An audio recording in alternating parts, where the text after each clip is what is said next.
All right, y'all. Welcome to All Politics Are Local, America's number one political hip hop radio talk show.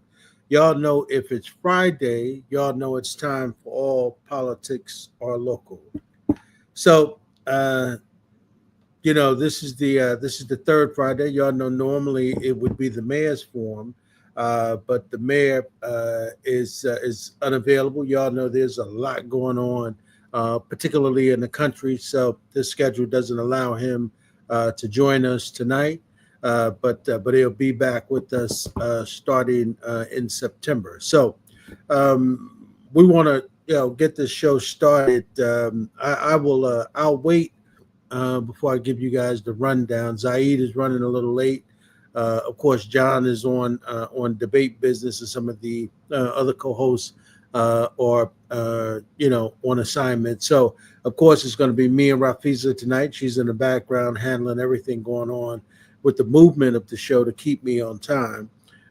So, I'm going to introduce to you a young sister who is our Howard correspondent, and I want to apologize in advance if I get. I'm gonna let her just say her name before I screw the thing up. And the young sister forever hates an older brother, so I want to apologize in advance. Say your name again, sister.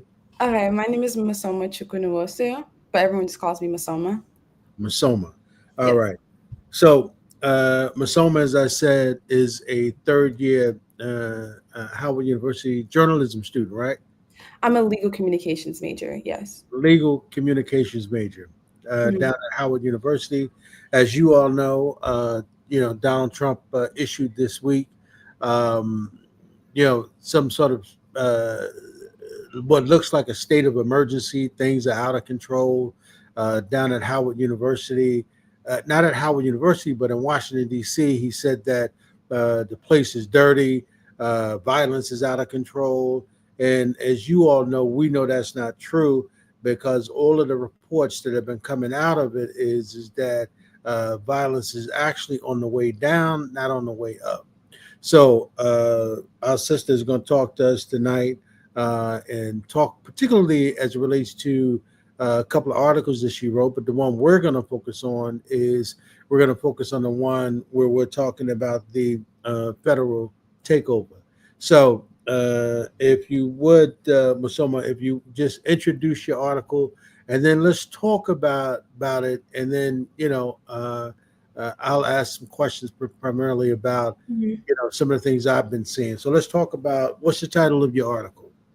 Okay, so the title of my article is I can give you a gist of it because it's a really long title, but it's a Okay. breaking news, and it's Trump declares control of Washington D.C. for the next 30 days.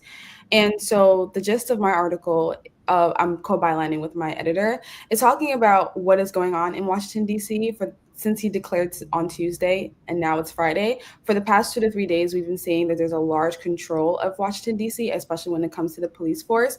We have seen large amounts of military people, military officials coming into DC. We've seen the military drones and like the big trucks, you can say. They've been sitting still within especially within like 14th Street and Columbia Heights. We've been seeing a lot of Homeland Security being deployed into Washington, D.C., and oddly enough, also Border Control. They've been doing operations where like they're stopping randomly people who are driving, stopping them within 14th Street and Columbia Heights, around Howard University, and around Capitol Hill also. So there's been a lot of like policing and a lot of people being arrested. If you're keeping close to the White House Twitter, they're also posting pictures of people who are being arrested and what they're being arrested for without being convicted first. So just a lot of information and a lot of things happening in Washington D.C. right now. So that's what my article talks about a little bit. So let me ask you a question. Do they are these where they stopping folks at? Are these police check zones? You can say that. They're just basically a lot of their stations are within like I wouldn't say on Howard's campus because Howard is not really a campus in of itself.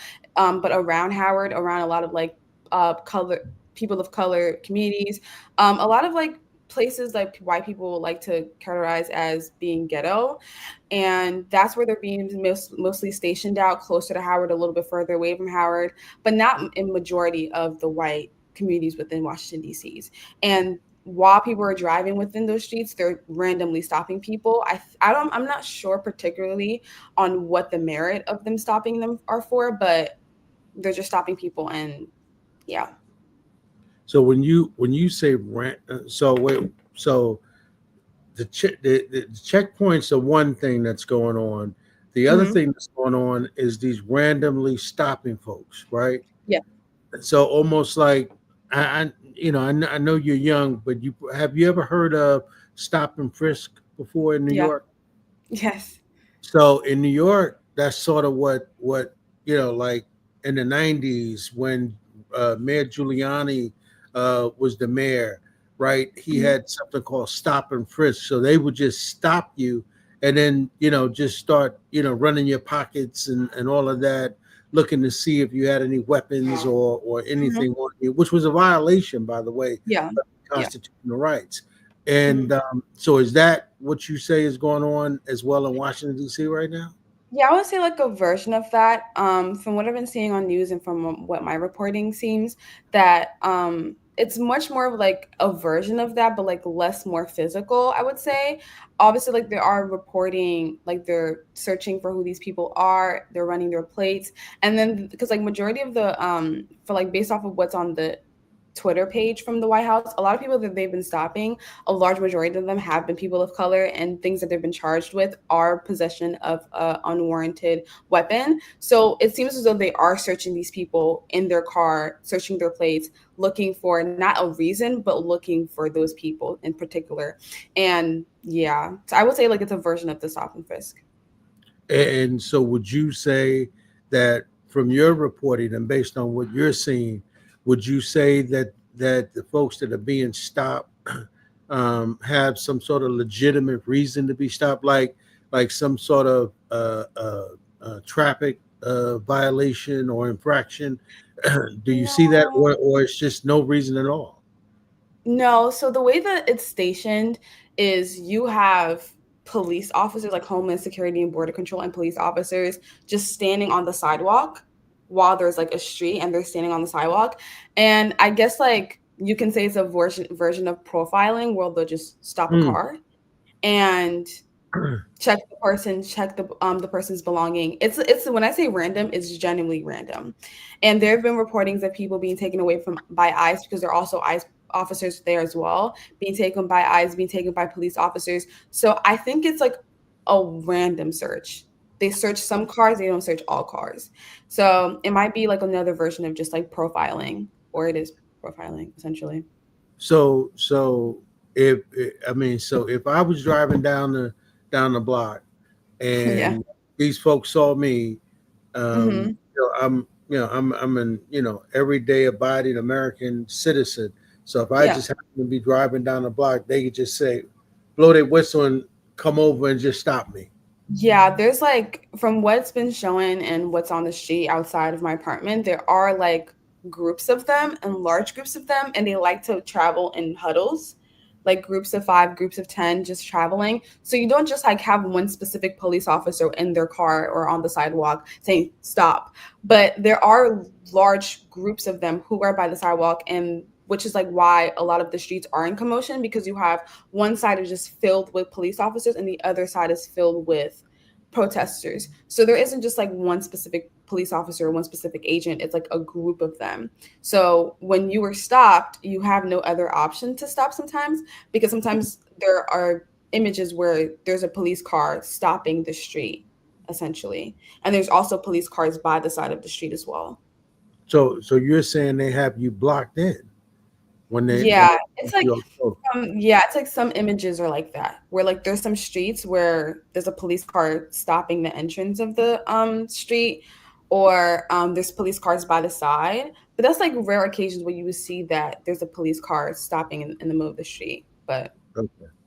But because normally when they do a police check, right? mhm, Normally what happens is, they have like these cones and all of this stuff set up, and then mhm, all of the cars are in a line, and they waving you down to see if your registration sticker is proper.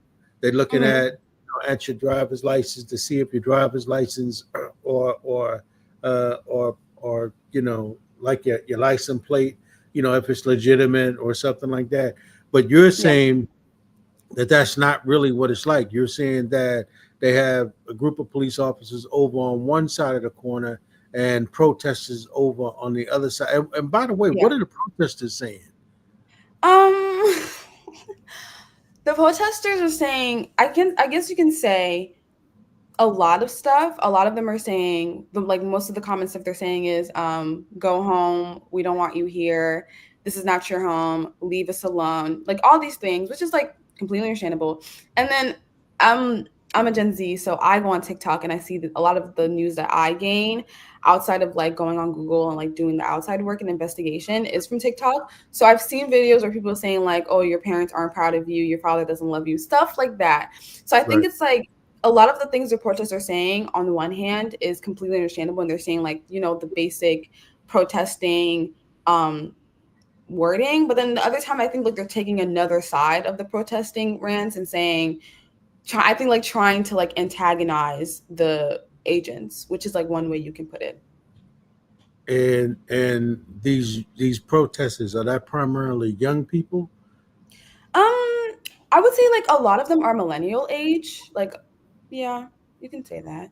And is it what is the racial makeup? Is it black? Is it white? Is it predominantly black? Is it predominantly white? What is it? I would say from what I've been seeing, it's been predominantly white. Mm. But that also adds to where, because like the protesting happens where the checkpoints are, and majority of the checkpoints are in the roughly like there's different checkpoints, but like roughly around where majority white people are living. But there are black people who are engaging within the conversation, who are protesting. So it's like I've seen like majority of white, but I've also seen a lot of black people also. When it comes to students, I have not been seeing students protesting. Um, yeah, I have not been seeing any students protest. And what why do you think that is? Why do you think the students are not protesting? I mean, are there any? Does Howard have any student leaders at this point? Like noted student leaders, like when Mayor Baraka was there, he was a noted student leader, right, at Howard Um, University. I'm trying to think of a way to like, hmm. I wouldn't say because I feel like when Mayor Raji Baraka was at Howard University, I think it's a different time than how I am at Howard right now. I think there's a different political climate, not in the way of like I think people aren't scared to protest. I think people just don't care enough to protest. I think it's like both for my generation. I think it's like both ways. I think sometimes there isn't like radical leaders within our school. They are, but I think those people like when we had the Palestinian protest or the ice raid protests on campus, it was a lot of backlash from Howard University administration. So I think students are both scared to protest based off of like what this presidential administration might do to Black students who are protesting. And there's another one on the other hand of like what is Howard University is going to do to these students. Are they going to expel them? Are they going to take them out of their classes? Are they going to remove all these things? And another layer to that is a lot of these students who go to Howard University are international students who rely on these visas. And asking them to protest without like the necessary boundaries to it may give them the short end of the stick when it comes to protesting. So I wouldn't say there are radical known leaders within Howard University. There are radical protesters on Howard University students campus, but there aren't any like known leaders who are willing to protest and be on the streets with their students like Rajay Baraka. Wow, that is absolutely insane. Yeah. And that's one of the things about Howard University is that their history, right, Hmm. is old. And then of course you've got some pretty outstanding professors that are still at Howard University, Yeah.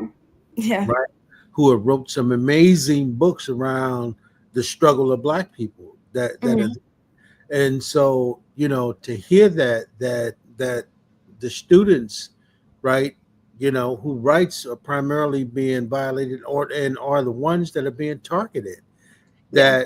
they are not, uh, out in the street, and that they sort of have some fear, and that primarily the people who are out there protesting are not black or white, and that's interesting because that is also what I've seen on the videos. The videos that I received were primarily, white people and primarily white women, from what I saw. Right, Yeah.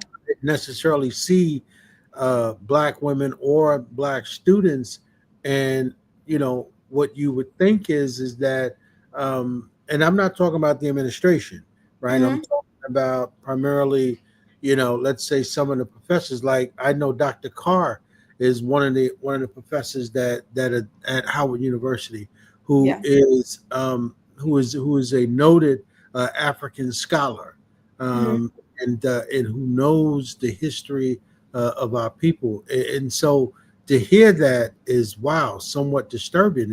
And to understand that, knowing that, all of these great leaders who have come from Howard University, and I know some of these kids are their children, right? Mm-hmm.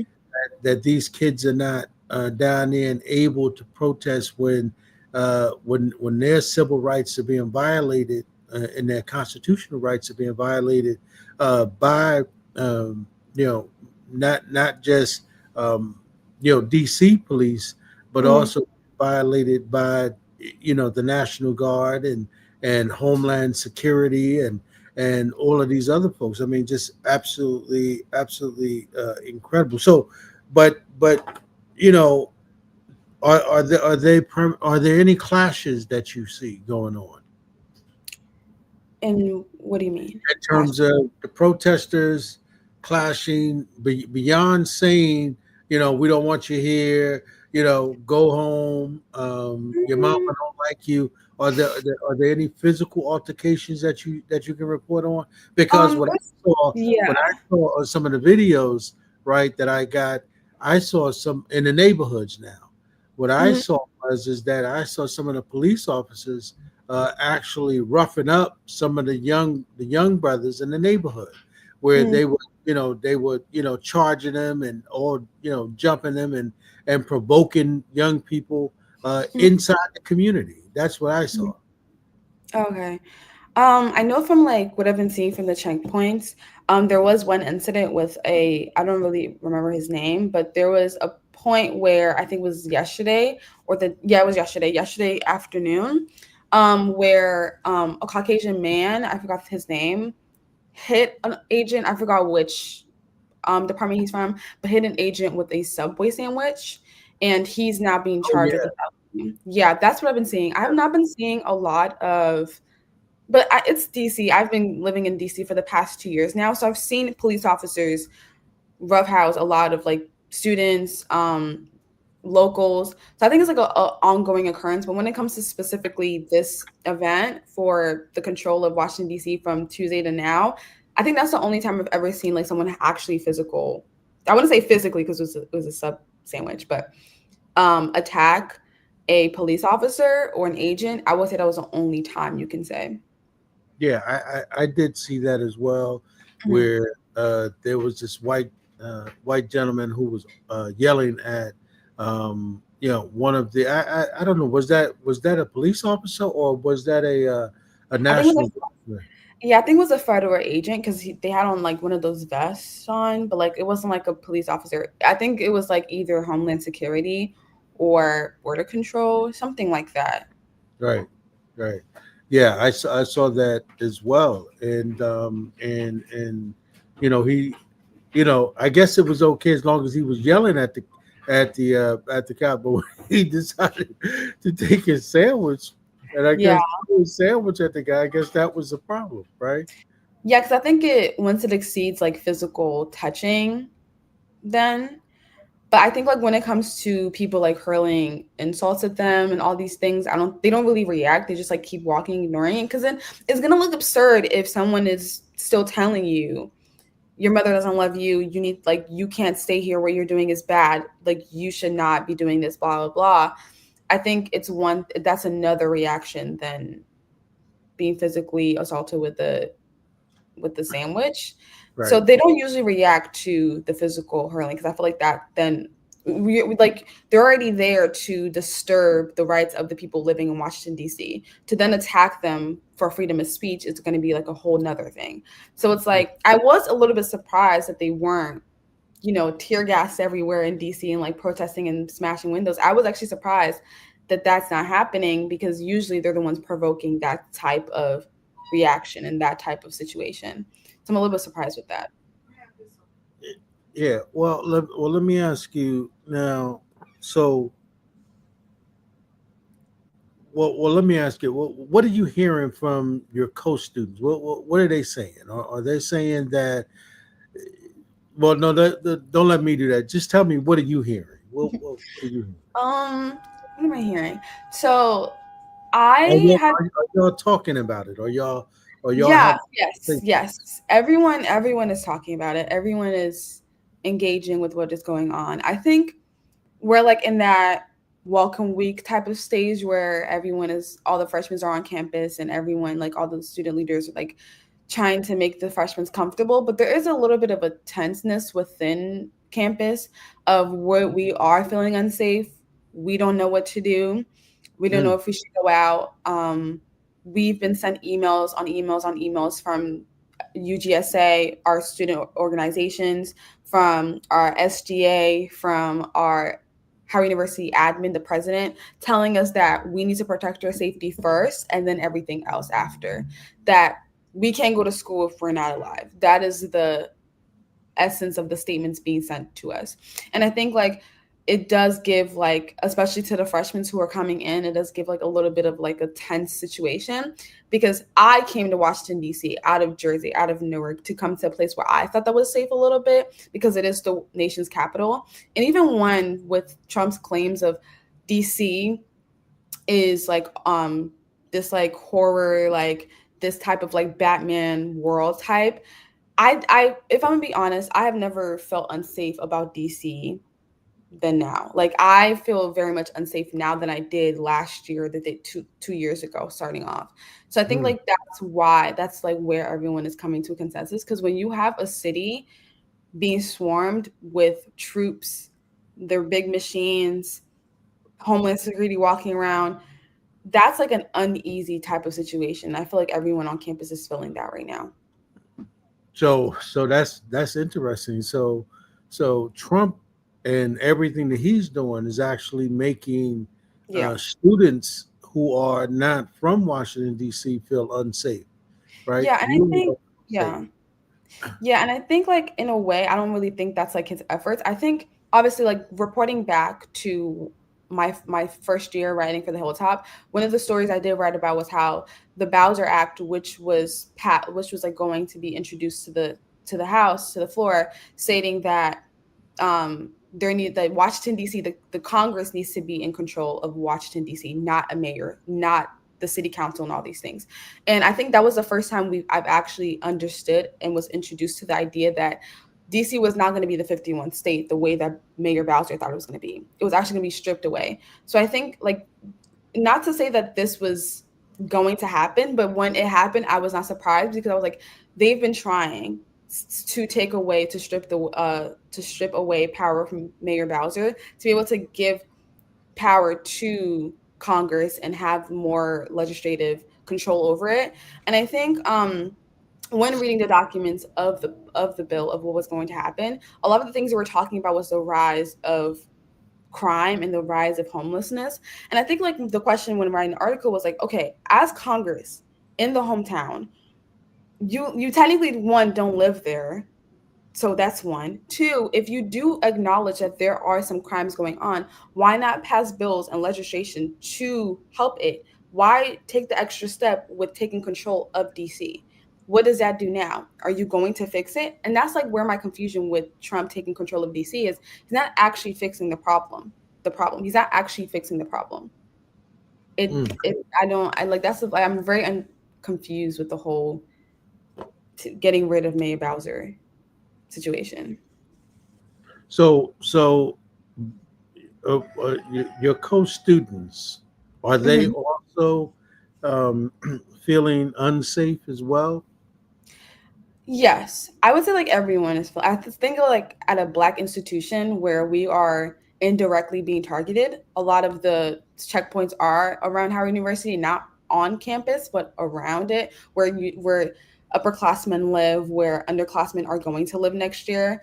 Um, I feel as though like everyone is feeling unsafe. There's no way to feel safe in a world turning upside down, where you thought you were going to go to school for an education, but then you have the president basically targeting your community. So I don't think anyone on campus is feeling safe at all. Now, you know what you just said, right? You said targeting your community. So is that what you feel? You feel that this is a particular target on the students of Howard University, or do you feel that it's a target on Black students in particular? I think it's a target on Black community. Period. I Black. think when he was running for president, he pointed out Howard University as a target, saying that there shouldn't like HBCUs, historically Black colleges and universities, should not be a thing within American education. So I think we knew we were being targeted. That's why Howard is going so strong in making sure not to silence students on their, I guess, like their defensiveness against the Trump administration. But Howard University is trying to warn the students to, like, if you're going to protest, if you're going to say these things, make sure you're doing it at a minimum so we can draw less attention away from us. There's been articles of Howard University Hospital facing defunded or losing funds from the Trump administration. There's all these things that are going on around that's like, it's obvious that we've been targeted. It's obvious that he's targeting the Black community within Washington, D.C. And sometimes it is particularly towards Howard University institution, not particularly the students, but institution. The same way that he's trying to lower financial aid for students, where majority of Black students or majority of students at Howard University are on Pell Grants. I'm on a Pell Grant. So it's like all these things that he is saying that he's going to do, all these executive writing that he's going to sign, all these things are targeted towards specific students, especially students of color at HBCUs. When he first came in and he was targeting DEI programs, Mm-hmm. do you guys, particularly when you talking about, the university is saying, what happened at the hospital, and and telling students to be careful with their language because that may further inflame Donald Trump, and of course, his minions that are with him to attack Howard University, and attack the young people funding. Do you think that just started, or that started when he first got uh, uh, into office? I'm not talking about his first term. I'm talking about his second term, and he attacked DEI. Do you think it's because of that? Um, looking at everything that was going on around diversity, equity, and inclusion as Mm-hmm. it related to Black people, and he saw Howard as one of those targets that he could target, and even now, Mm-hmm.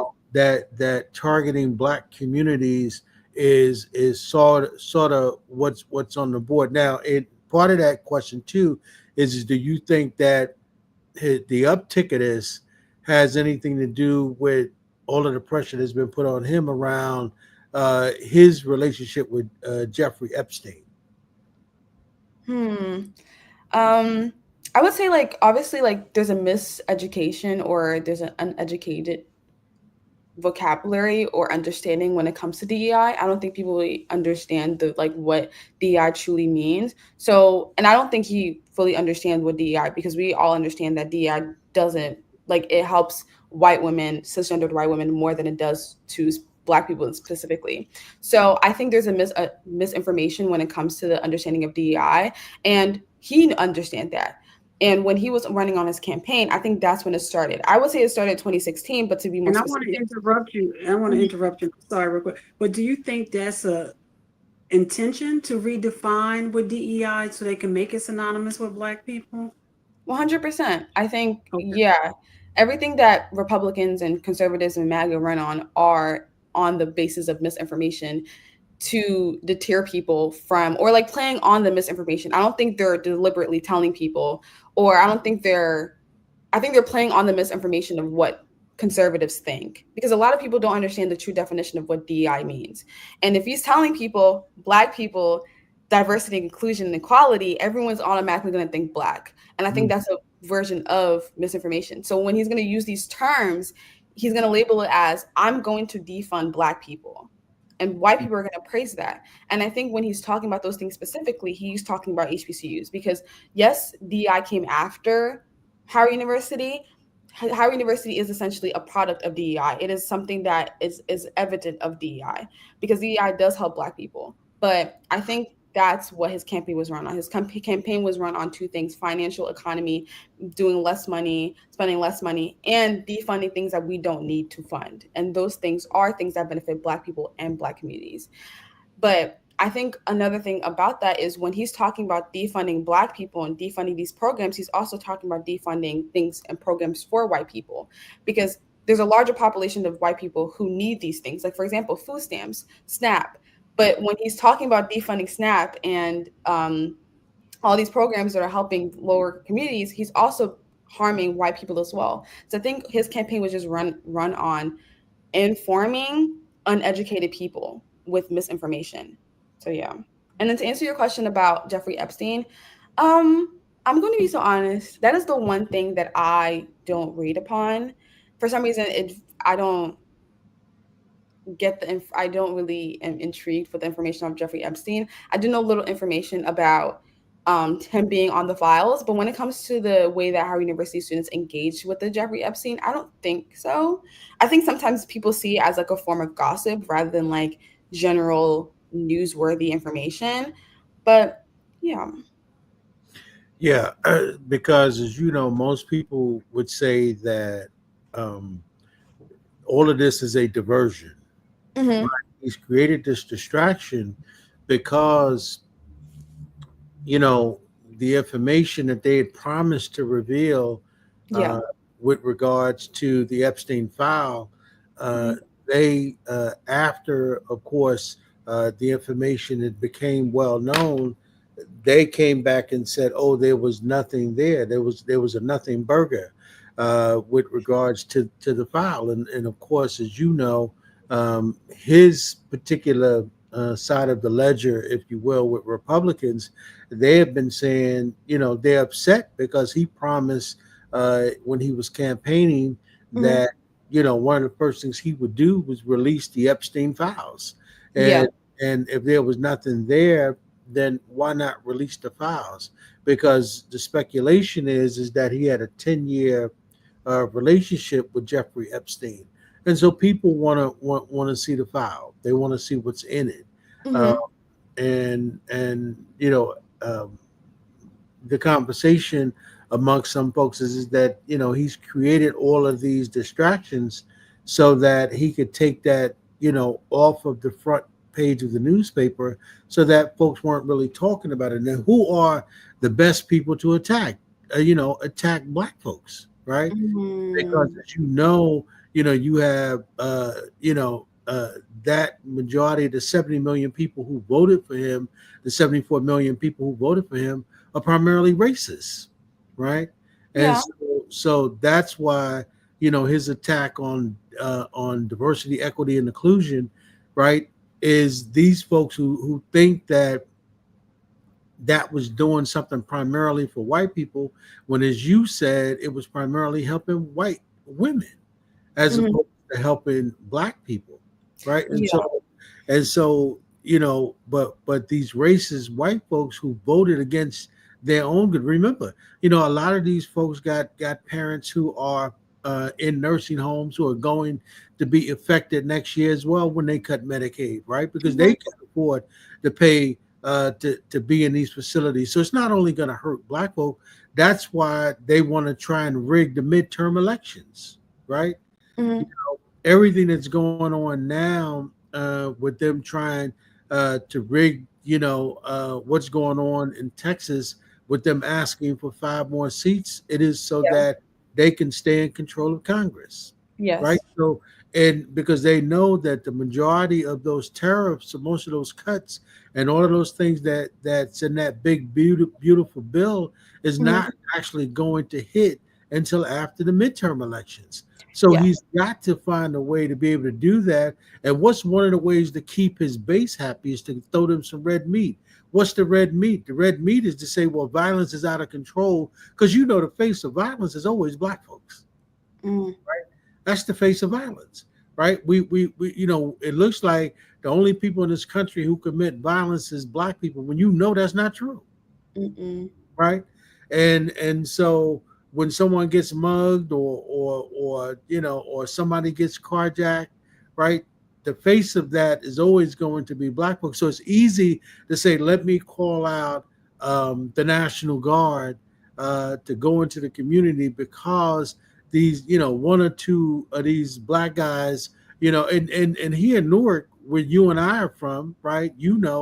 That the majority of the violence in our community, and I would dare to say in most black communities with black mayors, is domestic violence, right? That's primarily the violence, and most of it has to do with economics. Black folks are arguing over money. Black folks are arguing over jobs, right? And so if he wanted to do something about it, it would seem to me that what you would do is primarily what Mayor Baraka was doing, what our mayor was doing here in Newark, is that he was creating different programs like the Office of Violence Prevention and Trauma, right? Mm-hmm. They were actually going in and they were actually helping and solving the problems of what was going on before the police get to the scene. So they were going in and dealing with and that's where the statistics come from, right? Mm-hmm. So the statistics are showing that is what you have. However, we're talking about a 78-year-old white privileged man, right, who is a racist, right, who is running America. So, and you got to remember, he also called for the death of 5 young black men in New York City when they were children. So this is somebody who doesn't have a connection to what's going on at all with black people. So we do have to push back, right? And he has not apologized to those 5 young men to this date. Right. Those young men are called the Central Park Five, right? Yeah. Those young men have not been apologized to this day. So all of that going on, and young people who are now on the campus of the university, leadership has always come from young black students, particularly when you talk about the civil rights movement, right, in this country. Young black people were the ones who led that march, right? Against, right, the what their parents were telling them, who are now in their 80s and 90s, right? These, they were, the 18 and 19-year-olds like John Lewis, right, back in the day, who led those marches.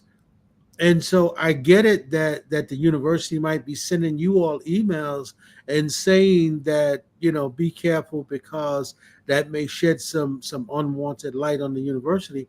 But I've got to tell you that it's always been you all, right? I would like to note that the university isn't sending like messages to us saying like these specific messages, but I would like to say like that is like what the energy is being reciprocated to us or being given to us in a way that when the students who did protest for the ICE raids on campus and the Palestinian-Israel genocide protests on campus, they did send us an email saying that, these students, like, it's like every time someone does protest, it's always like unaffiliated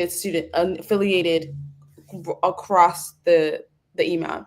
So I would say like, they're not specifically telling us these things, but it is the energy, it is the type of like language that is being directed towards in a way. So I just wanted to clear that up, just to say that first. Yeah. And so but let me ask you, what student organizations do you guys have on campus now?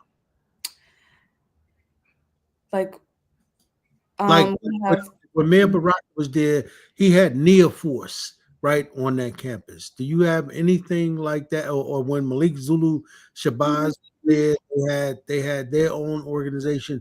Do students have their own independent organizations today on that campus? Yeah, they do. If we're gonna talk about like radical protesting, Afro-revolutionary orgs, we have 2 in particular. There's the HU Revolutionary Community Org. And then there's another one that I keep forgetting the name of, But when you say the XU Revolutionary Org, what is that? What do they do? they were the ones who protested for Palestine and the ICE raids on campus last April. And they were the ones who essentially got in trouble by Howard administration. And I would say when it comes to protesting on campus, it's essentially really hard. It's really hard to protest. And for some reason, admin is not forthcoming in that. Like I can give an example, like we are essentially having a protest with Howard University at this moment, at this time, about financial aid and the way that administration is responding to students when it comes to their scholarships, their grants, and financial aid in general. And a lot of the protesting we have been doing or students have been doing, essentially on social media. And you can tell by the way that the university is reacting to social media protesting is going to be about the same dismissiveness on campus. Like the lack of just human generosity, the lack of understanding, the lack of communication, general lack of communication is going to be continuous. And then it's always straight towards consequences. It's never a conversation. It's never a de-escalation of the situation and try to figure out a solution. Is always protest, conflict, or protest, consequences. There's never an in between. And I think I'm not saying it's good that students aren't protesting and they don't have these radical leaders on campus, but it is hard to have these radical, these like leadership where every student is essentially trying to get an education, and if they can't get an education, if one, they can't afford to stay on the campus enough to protest, and two, if people aren't willing to give them a listening ear. And I think I do live in a generation where, like, if you don't want to listen to me, that's fine. I'm gonna keep doing what I have to do. So I think like Howard culture now, it's essentially like everyone is in a way. There's no, I would say in my own personal opinion, there isn't like a campus togetherness anymore because of that, because admin is refusing to give a togetherness, a communicational community. And I think that's why it's a little bit hard for students to come together and put something together. And if they do, they're gonna have to cover up their face to exit, like to not have the consequences given to them. So are you seeing the National Guard around Howard? Yeah, I know like from what I saw, there's one on 14th Street, which is really close to Howard. And then there is one on Columbia Heights, which is like a little bit like further up the street from Howard University. But there isn't one directly on campus. It's just like circling around the perimeter. Okay. Yeah. And, but what she did say, Donna, is she said they have checkpoints, right? That or in the area, almost like what they do in Gaza, where these students, when they walk in it's random, sort of like what they were doing in New York City with the stop and frisk, right? Walking down the street, where they can target you. So if you look suspicious to them, right? If in their minds they think that Donna is suspicious because her glasses are too large, or they're black, or I don't like the shape of them, they can just stop and frisk you, right? This is a violation of your constitutional rights. That's what she was saying, that some of what's going on.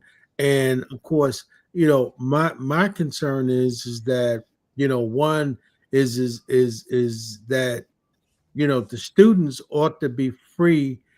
And I'm saying the black students primarily, because this is a black university.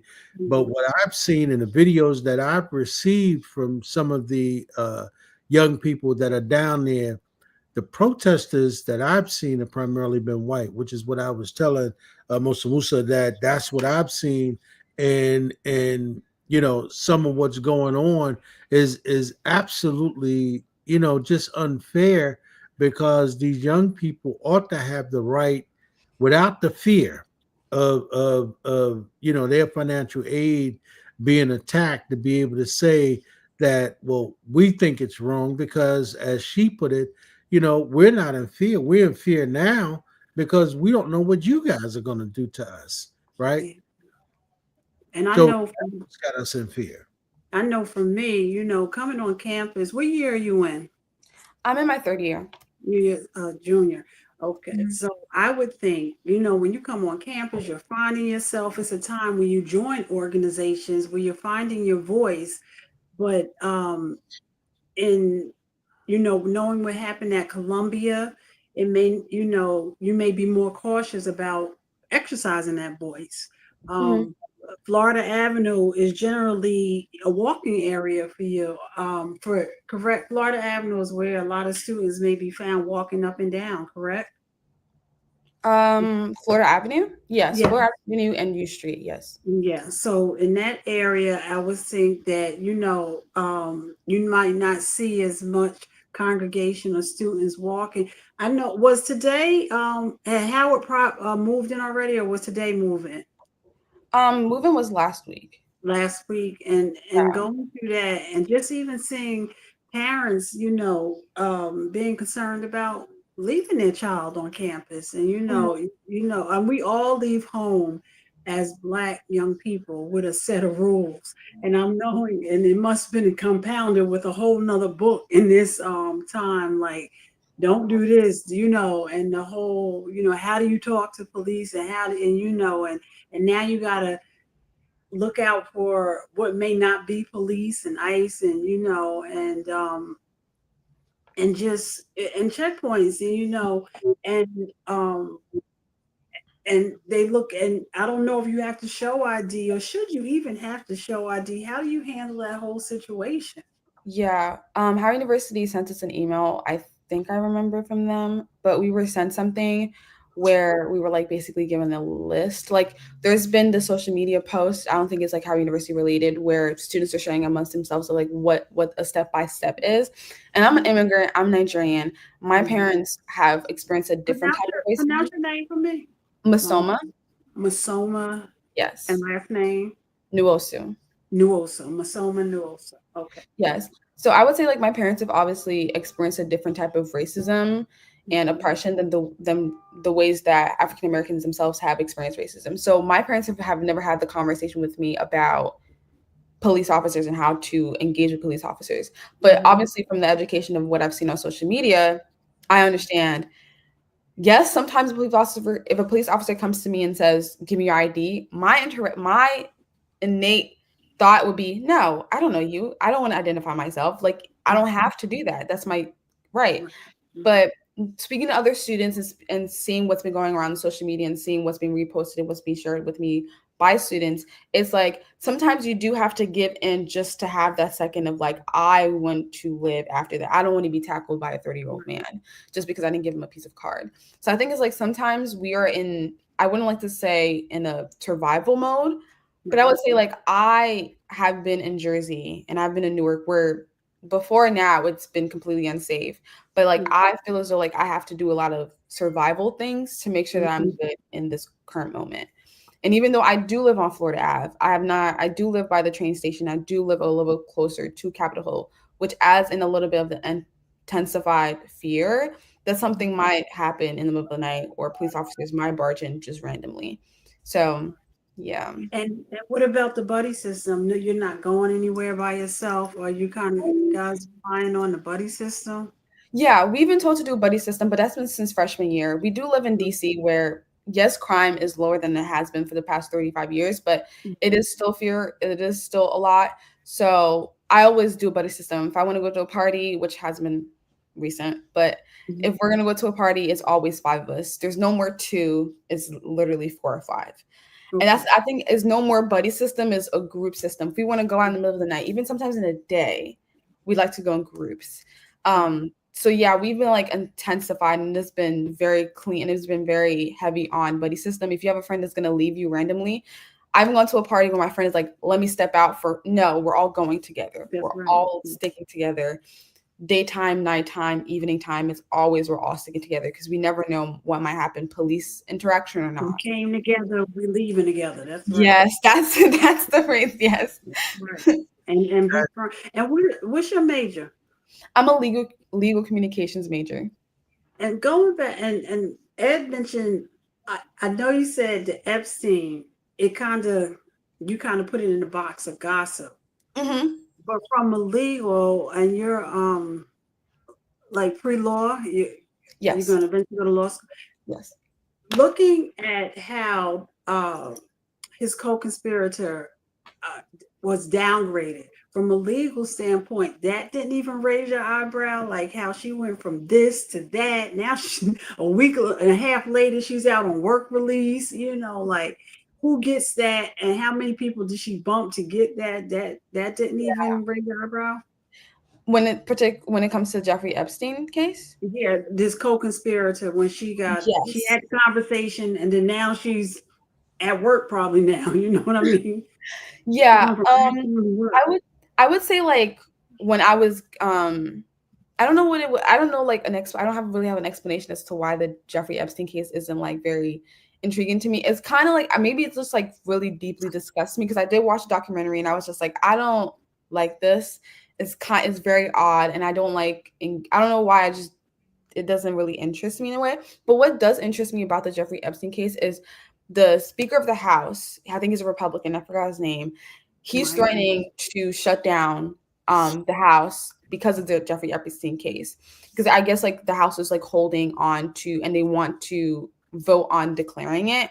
And I think there's just been a roadblock, and obviously like the House will probably go on recess because of it. And that's the part that's been intriguing for me. I will be starting an internship soon with Cory Booker at Capitol Hill. So like I've been keeping a lot of news when it comes to Congress and the House and how that's like coming together and like what the processes are when it comes to recess, legislation, passing bills and stuff like that. So that's the part that's been very intriguing. But everything else, I don't know why. No. So you're not going to be a criminal lawyer, huh? No. No,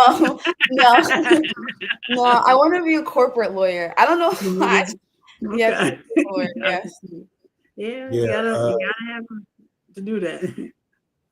Well, listen, we're about to run out of time. I want to thank you so much. By the way, the Speaker of the House is Mike Johnson. Yes. And did you know that you're a lawyer? Do you know that Ed's a lawyer? No. Okay, so don't forget that. Are you doing Senator Booker through the Congressional Black Caucus, or you went directly to Senator Booker? No, directly to Senator Booker. Okay. All right. So don't forget, our founder is a lawyer, so don't forget that. So let me say this to you. First off, I want to thank you very much. For coming on the show, always coming on the show. I want to thank you for being our correspondent. And I mean, I guess if I can give you any advice, as a young, third year college student, live your life. You know what I mean? And protest about the things that are important to you, right? Mm-hmm. Stand up for those things. And I do understand that, you've got to be careful, particularly around, making sure you don't lose, your funding and all of that. But you have power that most people don't have. You have the power of the pen. So even if you don't get out there to do it physically, use your ability to write in that newspaper, mm-hmm. right? And say the things that you think that are not only important to you, but that is important to, your fellow students, and give them an opportunity, right? Talk to them and, get their quotes and so forth, and give them an opportunity to say what's important to them. And if you can't protest nowhere else, know this: you can always come here and protest, right? Yeah. And you can get your fellow students together, and y'all can come here, and everyone can protest here, and we're not going to tackle you. So you'll be able to come in. Donna might, but I won't, right? You'll be able to come here. And make sure you have it on your calendar to go to the annual legislative conference, right? You're going to be down at the... Okay, you'll be down there. Okay, make sure you show up in those rooms and meet people, and everybody's in the rooms. Okay? I will. Thank you. So do that. Now we got to ask you the final question. You want to ask her, Donna? Yes, this is a hip hop political show. So when you're getting ready for this school year, your junior year, you're ready to go work on Capitol Hill with Senator Booker, what hip hop artist, individual or group are you listening to? I really like Doechii. That's why I got my braids like this. But I really like Doechii. Yeah. Yeah, exactly. I've heard that. Your I anxiety. got to go listen to Watch it Dochi. too? I got to listen to her. Yeah. Have you heard? Yeah, somebody. What's I'm getting ready to go to the other one, but I know My Anxiety. Yeah, that's one of my favorites. But I first saw her when she performed was at one award show, and I know she turned it out. She's a great performer. Yeah, Yeah. she brings a lot, and even her videos are like wow, So she's a great artist. Well, Yeah. definitely gotta tune in to Dochi because a lot of guests come on and mention that, so I've got to go and check that out. But again, thank you so much. We appreciate you. And when your article come out, make sure you send it to us so we can read Yeah, I it will. and perhaps And we have you come post it. back and spotlight it as well. And I keep will. us informed. If there's Mhm. anything you think we need to know and you need to do some breaking news, remember we can also set it up so you can go live out there and show us. What's going on in the corporate law world? Okay, make it exciting for us. I will. I will. Thank you so much. And All I've right, been in thank you. Nigeria. I've been in Nigeria. We'll talk about that. Yeah. Okay. All right, thank you. Okay. Bye. All right. Thank you. All right. So, Brother Shop, are you there? We can't see you, my brother. Can we hear you? And you're on mute. Hello? Uh-oh. There's a change. Hello? Uh-oh, we can almost see you. All right. Now take your mute off. You're on mute. There you go. All Peace, right. Brother Shop. All right.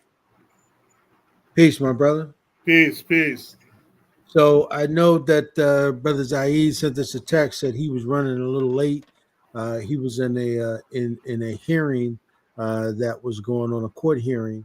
So we're going to see if we can, perhaps get the conversation started with you, and then hopefully our brother will be able to come and join us. So we know that you were supposed to come on and talk about Black August. Is there an event or something coming up around that? Or you just want to talk about the history of Black August with us? Well, actually, I was asked to talk about how Black August relates to the legacy of resistance, which of course includes our political prisoners and prisoners of war. So I would combine that together as a topic for discussion. And All how right. did we start Black August? Where did we start? Okay. Black August basically started out of the prison movement, which came out of California. There's a long history of resistance there, and there are many facets of that in terms of the martyrs who were involved in that organizing there. Most people know of George Jackson, and they know of the San Quentin Six, and George's brother before that, Jonathan Jackson, and just basically the Solidarity Brothers. That whole struggle that took place there, which developed, out of the movement, the Black Liberation Movement that took place, and looking at the Black Panther Party, and then the Black Guerrilla Family, which George developed, and that spread throughout the country in terms of the prison movement. We like to say this is where the relationship comes in with our political prisoners and prisoners of war. When we are captured as freedom fighters, we continue to struggle on both sides of the walls. And that's really what Black August is about. It's about resistance, and then it's about liberation. So, of course, historically, there's a lot of things that took place in August, going all the way back to Marcus Garvey. You can even go to the Haitian Revolution, and so on and so forth. A lot of our heroes and sheroes born in August. And the thing about it is August is the only month on the calendar in this country where there's no American holidays or anything that's celebrated through their capitalist way of thinking in their systems. Wow, yeah. So that's really our month. Wow. It hasn't been co-opted yet, although there have been some attempts. We look at a lot of hijacking that has taken place since Black August and throughout the liberation movement. Back in the day when we said BLM, That's exactly what it meant, Black Liberation Movement, which involved our resistance. It involved armed struggle and New African independence. Of course, now we know BLM means something else totally different, something like called Black Lives Matter. So that was changed and altered. And there's even been attempts to make August Black Business Month, which has absolutely nothing to do with Black August. So we have to look at revisionism and how our story gets changed around. I don't know if the person's supposed to get here. I don't want to really dwell on it, but I do know that, let me just turn my phone off. You do have a big event tomorrow. I want to make sure I touch on that, but that same revisionism is going on now, and we are really trying to talk to a lot of our young people and warn them to be careful out here, particularly now, the stuff you talked about earlier, with the whole rise in police state, fascism, and everything that's going on. It's really important that our young people don't get caught up in a lot of fake groups that are out here. I saw something about a new Black Panther Party, and we, from the very beginning, we said, beware of false panthers. There are folks put your email inside of here and join a Black Army, or call this number and become a member. And there's like 7 different formations out here. They need to be careful with that, because once you do that, you're in the FBI database. Wow.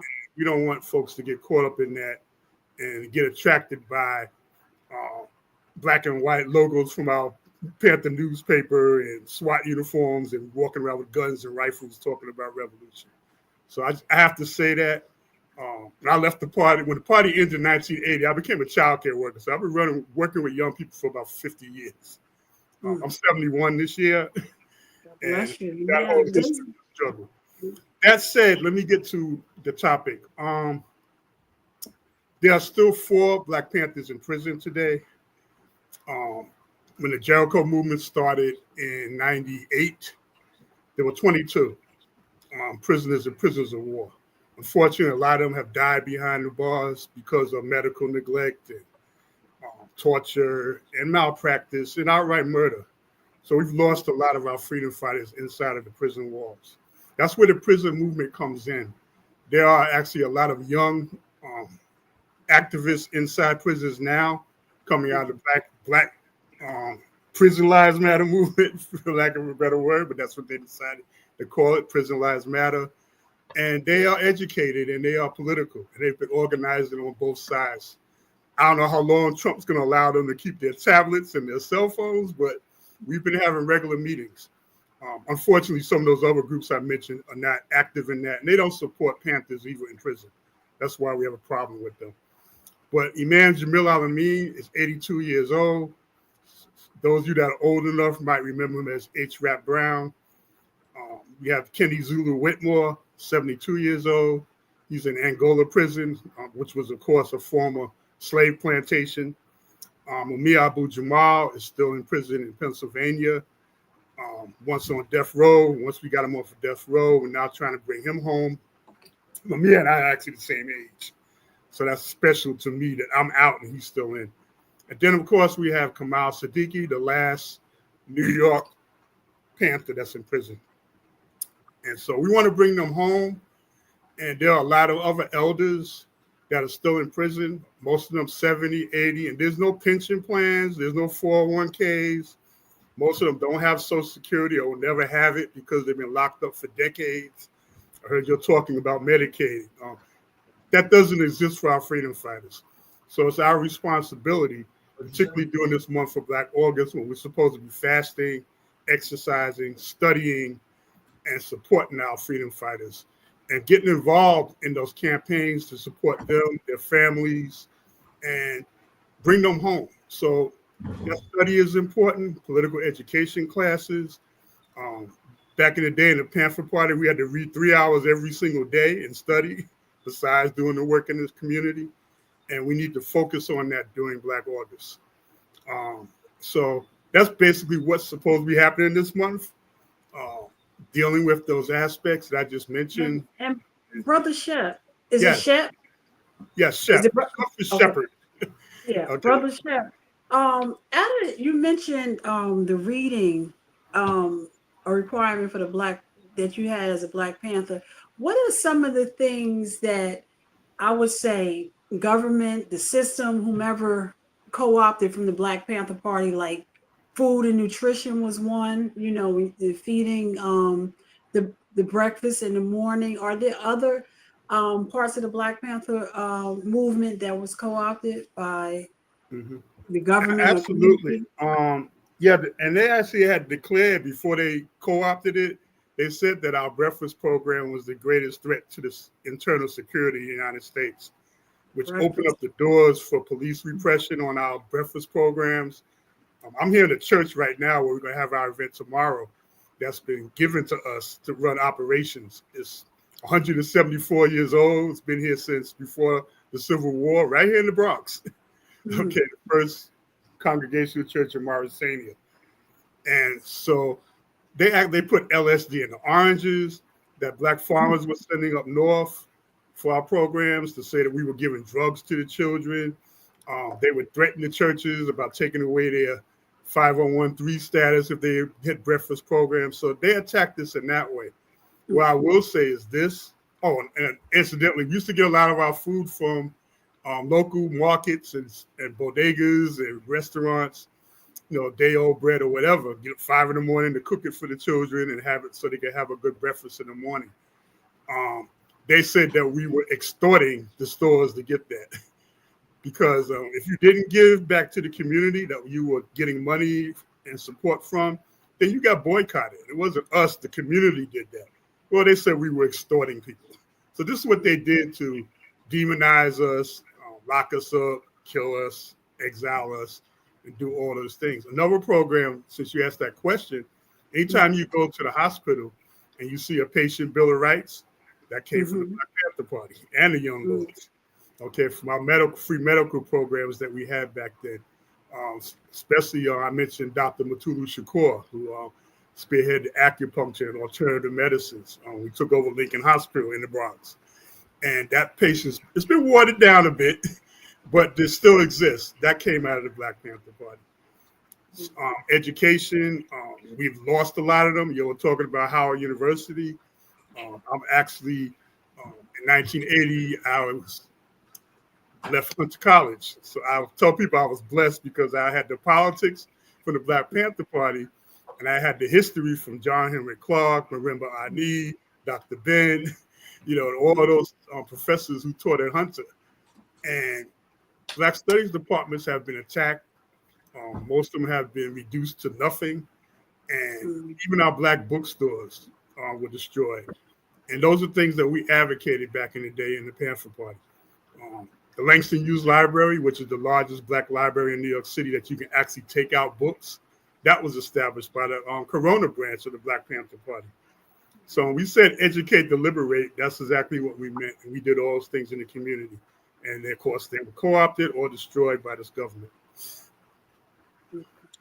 So Brother Shep, when as we talk about the history of the Black Panther Party and all of the things that the Black Panther Party did to move the Black struggle forward for Black people, did you hear when the young sister was saying that one of the issues that they have now, that the climate in the tenor of what's being said on campuses is that they can't necessarily protest in the way that they would want to, or the way that we did when we were young students, because they are afraid of how Donald Trump and the minions that are with him might retaliate against the university. Did you hear that? Yes, I did. And that actually started back, I mentioned 1980, when they were going to put, I didn't mention, I went to Hunter, it was free tuition and open admission. I paid $23 a semester to go to college, and I was guaranteed a seat once I got out of high school. They decided that there were too many of us coming out with degrees, and so they said they were going to put tuition in. Coming out of an era of the Vietnam War, when we protested that, because that was life and death for us, particularly if you were 17, like I was, and I could get drafted and go overseas and die or kill someone that didn't do anything to me, as Muhammad Ali said. I couldn't vote till I was 21. So that disenfranchisement forced us to become political back then. And we didn't have a fear, okay? And when they said they were going to put tuition in, we said we were going to burn the MF down if they did. And they knew we meant we were going to do that. And so they said, don't worry about it. We're going to give you tuition assistance, TAP. And they did, and it paid for the tuition. But the younger students that came in after us, or during that time, we said, you'll have to be vigilant. You stand on the shoulders of those who sacrificed to get you into these universities. But they, as you said, they were afraid. They didn't want to get in trouble. They didn't want to get kicked out of school. They said that, their families were concerned, and they didn't fight. And as a result of not fighting, tuition got there. And now the big struggle is to lower tuition or to raise it, is what is going on now, and especially with the Black universities attacking them. So you have to, Frederick Douglass said it, if there's no struggle, there's no progress. You can't be afraid to get out and fight for what's yours and what you need for self-determination. I agree with you, right? And unfortunately, I think that what you hear from young people today, because what she was saying was that what she saw from the protesters, she said the majority of the protesters were white. They were not Black, right? And it is Black people who are the ones that are being targeted in DC. Not just college students, but the videos I got were where the cops were actually going into Black communities in Washington D.C. like they're the Gestapo, right? Mm-hmm. And just running up on brothers and sisters and literally attacking them. They are the Gestapo. Yeah, and that's what I see is going on in D.C. I think that what is troubling to me is that for a young sister who is a legal communications major, that they've already instilled fear in her, right, as someone who would want to fight on the side of the law to help her people, but they've already got her convinced that where she wants to go is in corporate America, so that it becomes about money and it doesn't becomes about fighting for civil rights, right, or helping folks who are out there struggling or who have struggled for her to be able to have a seat at Howard University. Right. Absolutely. And what I want to say to that is, two things. I understand where she's coming from. And that's basically what the academy is about. The academy is about training us to be part of the system, to be part of the oppression that exists, not just here, but all over the world. For those white students protesting, it's horrible what's going on in Gaza and everywhere else, but it's a safe thing for them to do. For us, again, when I mentioned with Vietnam, it was different. We got our heads beaten, and they did too. But once the war was over, white folks left, and we were left out there by ourselves, as usual, because they put their suits and ties back on, and then we were targeted, which is why the whole counterintelligence program and destruction of the liberation movement moved in full force after Vietnam. Now, in terms of the community being attacked, that's part of what we're talking about tomorrow. I don't know if y'all can see this flyer or not, but this is the event we're doing. You see the real Bra Tail. Okay, and then you see in the corner the black spades. Our communities back in the 70s, particularly in the early to mid 70s, and actually starting in 68 with the Black Spades, when they started in New York City to become the largest street organization in the city, the same year that the Black Panther Party started in New York City in 1968 by the person you saw, Bilal, Sonny Ali, and Sekou Odinga. Mm-hmm. The street organizations protected the community. The police could not come in the hood and just ramp on people without there being a consequence. That didn't change until after the government realized that young people were becoming a force to be reckoned with. And then they put the drugs and the guns into the community, and that money started, and that's what destroyed that protection in our communities. So, yes, they have open season on attacking our communities now because we're not organized. There is no movement, and they're able to do that. But we said back in the day that repression breeds resistance. And if they continue to do this, our young people are going to respond. Our average age in the Panther Party was 17. I was 19. I was old when I joined the Panther Party. And some people joined at 14 and 15. And 2/3 of the members were older. The women ran the Panther Party back then. So we were actually the most effective youth organization in the history of this country to organize. So I say with young people, and again, I'm a child care worker. I work with young people. We're going to have programs right in this church with the youth across the street in the Forest Projects in the South Bronx. And we're going to work with them, do that political education, help them out with their needs and trainings and so forth, so they can learn how to have control over their own institutions in their community. That's what it's about, organizing the hood, stopping the fratricide and the violence against ourselves, and providing those things that we did. And as the sister said, Donna said about our programs, we can do that because we did it before. They can do that. Our job is to pass on our errors, our mistakes, but our victories and our successes to them so they can carry on the struggle. And I believe we will win. That's the line that gets left out of Asada's chant, too. That's the last line. Yes, sir. That's right. Let me apologize for just getting on. I'm coming out of happy birthday, Brother Zaid. Oh, thank you, baby. Happy birthday, brother. I'm trying to slip him down and get up under him. I'm trying to follow up on that question with Brother Shep. Coming out of Vietnam and the different protests and rallies that were had, and if you can compare it to the rallies today, would you say the danger for young people is similar, worse, or what would you say? Good question. We did have, I wouldn't say that the advantage young people today have is that we're still around. So they do have us to come to. We had older people in SNCC to go to, but they weren't that much older than us. But we didn't really have elders that could guide us and help us during that time. I mentioned Vietnam, but there was also an international struggle going on there. It was known as the Third World. Absolutely. Our brothers and sisters in Angola, Namibia, Zimbabwe, Zambia, also known as South Africa, all through the Southern Africa were struggling for their liberation against colonialism and in particular apartheid in Southern Africa. So we had that going on. There were connections between our brothers and sisters that came here as exiles. So we learned from them.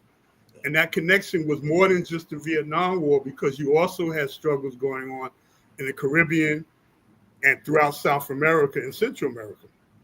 So the world was at that point trying to change, all across the board. And so with that international support and with the connections that were made with those leaders for us, we had great leaders that came to New York to speak, and so we learned from them, and we learned about the struggles that took place. Even students from South Africa were at Hunter College. So we learned firsthand what was going on with apartheid. And so when you make those connections between that then and what's going on now, the technology has helped a lot for young people here. They're able to see what's going on. But even then, you have the alternative media, or I'll call them alternative, or the enemy's media, that, as I heard Brother Rowley mention before about distractions. They have tons of distractions out here so that we don't focus on what's going on. That's what's really going on. And people basically don't get involved. A lot of Black people say, oh, well, that's happening thousands of miles away. It doesn't affect me. We knew that it did affect us back in the day because we saw the connections. We saw what imperialism and capitalism and colonialism was doing to our people. So today, again, it's difficult, because people are trying to live day to day. They don't really see those connections, but they're there. And as we begin to move forward with communications, trying to decipher the nonsense that's on the internet and figure out what's real and what's not, we connect that to those classes I was talking about. You can't learn everything on the internet. That's why this church is so important. We're going to have our community political education classes face to face. You know, these are good, having these I call them Brady Bunch windows, or what's the other one? Hollywood I never thought of that. Hollywood Squares. But you can't do everything on the internet. There's some things you have to do face to face with people, see their expressions, the nonverbal communication, and just touching relationships. Yeah, we have to do that and get back to that. So it's important that we start looking at that to really educate, to liberate. Thank you. Jade, you want to pick it up? No, I just wanted to apologize for getting on late. I'm coming right out of court. We had a wild court scene today for Lisa Davis of the Uhuru movement. It was really, what's the word? There's a word that Fanon used to use to describe how white folks just cannot, they just lose the capacity to see reality once they're confronted with the hypocrisy. Cognitive dissonance. It was in full gear, right? And so that played out in a way that it shouldn't have. And she actually lost in this whole case, this whole ordeal that she had, protesting Zionism and the Gaza genocide. She's going to appeal it, but it should not have gone the way it did. And it was really, really foul. So I want to apologize for just getting on late. I see Shep got it covered. I'm very proud of Comrade Shep. Shep is doing as much now as he did when he was in the party. And you don't see a whole lot of folks out of the elders that hold a line and carry that much where he does. And when he start talking about them actually taking a space, right? And turning that space into a people space, that's the tradition. That's the tradition that we come out of, and that's the real work of what organic community organizing, having an organic presence in the community is all about. So I'm glad he made it. We had some concerns about the previous segment. I don't know how that went. We can talk about that offline later. It didn't happen. Okay. That's why. That's probably why you. Well, no, I commented on that. I mean, it's not even worth my time. Let's just deal with it. I don't know how much time is left. I just want to real quickly say that our event tomorrow is actually our opening event at this church, which is huge. We have so much space here to do so many programs. And the elders here, there are about 6 of them that are left. They said, here's the keys, serve the people. And that's and you said, and remind everybody, because you said it's in the Bronx, the time and location. And Zaid, you have the flyer, right? Yeah. Okay. Zaid, you have the flyer? He's got it. Shep's got it. No, I was going to say, if you can send it so okay. All right. But it's happening tomorrow. Doors open at 2:30.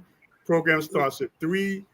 We're focusing, this comes out of our campaign I mentioned about Kamal Siddiqui being the last New York Panther. Actually, the young people in New York City have organized around Kamal's campaign when he's up for parole right now. They've held fundraisers in every borough. They have set up committees in each borough. Things like house music events. I went to one, they were partying up, and they raised about $7,000 in one night to help out. That helps a lot. And they're doing stuff. We had a jazz concert. Zaid was there. Yeah. Joy Brown from Newark has performed. And yes, she did. I mean, this is all our young people doing this, And tomorrow we're in the Bronx, and there's a lot of history here of struggle. I mentioned the Black Spades and the programs that they did in the community before the enemy co-opted it, our street organizations. But with tributes is to Bilal Sunni Ali. Folks don't know Bilal Sunni Ali is from the Bronx. Actually grew up in the projects, not too far from where I'm at, the North Bronx. But and went to my high school, Evander Childs. But Bilal was the co-founder of the Black Panther Party here in New York. He and Sekou Odinga and another late brother David Brothers and other folks. Brothers. That's right. That was in 1968, the same year that the Black Spades started in the Bronx. So what we're doing tomorrow is we're having Daruba Ben Wahad, one of our leaders in the Black Panther Party and co-founder of the Black Liberation Army, who's living in Africa now, dealing with medical issues. So he's coming back and forth to get treated. He's going to be speaking. He's from the Bronx, matter of fact, right from this neighborhood here. Jamal Joseph, another Bronx Panther.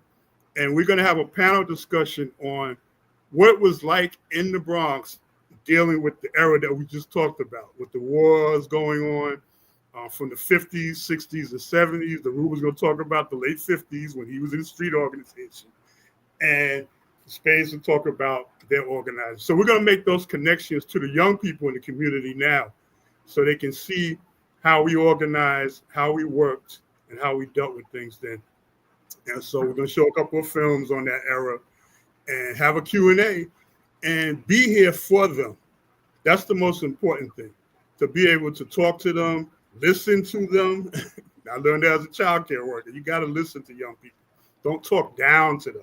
Don't tell them what to do. Work with them.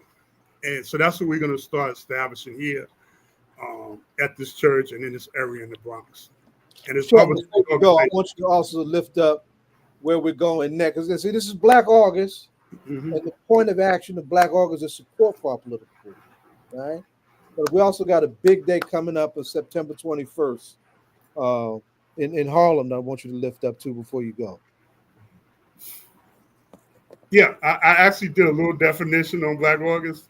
Good. So, and with that emphasis on the study, the fasting, and the exercising, and definitely the political education classes, and bringing up that whole history.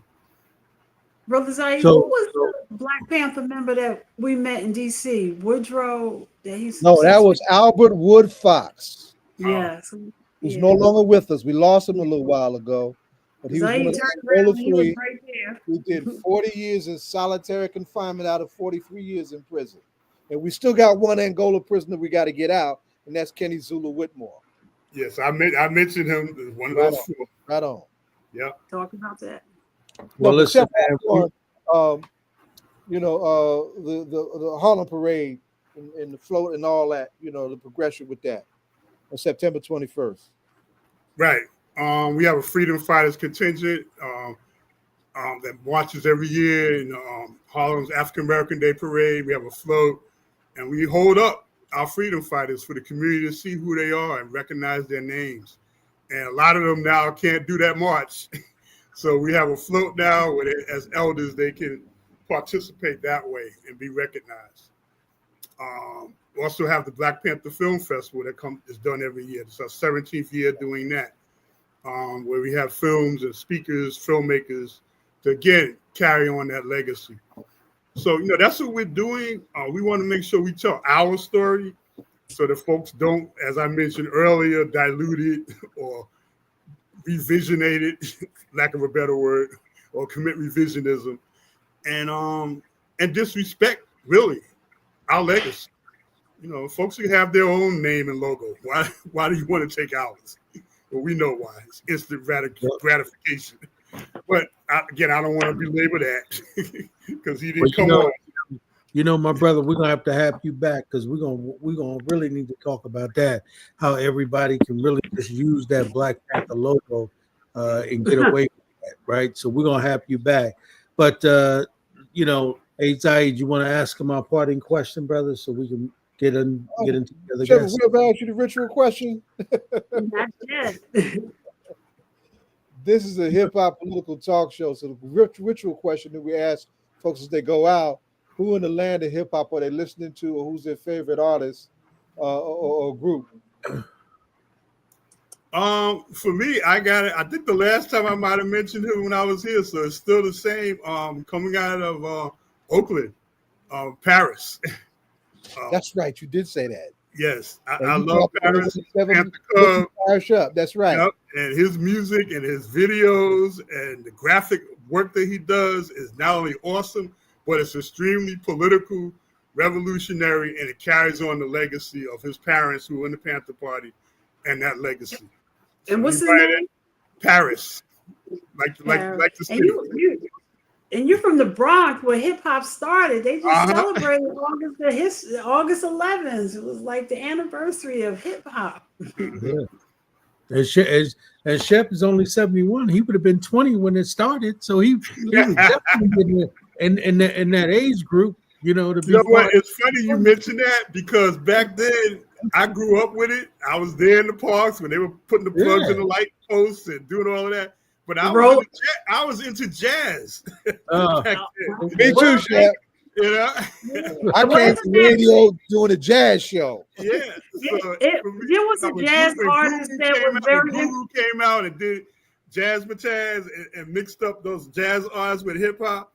I love that. And then of course, we had the politics in hip hop when it first started. With X-Clan and Public Enemy, all the groups that talked about what was really happening in the streets. And Sister Donna, you mentioned about co-optation. That's exactly what they did to hip hop culture. Yeah. Co-op. Yeah. Look, listen. Who said? Whose rap did we ever think hip hop would go this far? I mean, like hip hop is like every day, every commercial. It's just amazing, global. And just to see how it's received in other countries, it's something. Yeah. So Shep, we definitely gonna get you back, my brother. We to talk about that logo thing because I really want to talk about that. Because there are people who legitimize themselves around it. But thank you, brother Shep. We appreciate you for being on, man. Thank you for your contribution today, brother. Thank you. Keep us posted about your events. We might show up in the Bronx one day. Hey, that'll work. All right, brother. Peace, man. All right, peace. Free them all. Free them all. Free them all. All right, Zaid. We got your other guests that's in. Yes, this is Black August. What was that? What happened there? Hey, Raymond, peace. Greetings, brother Shep. All right. Race first. All right. I'm going to mute myself and listen in.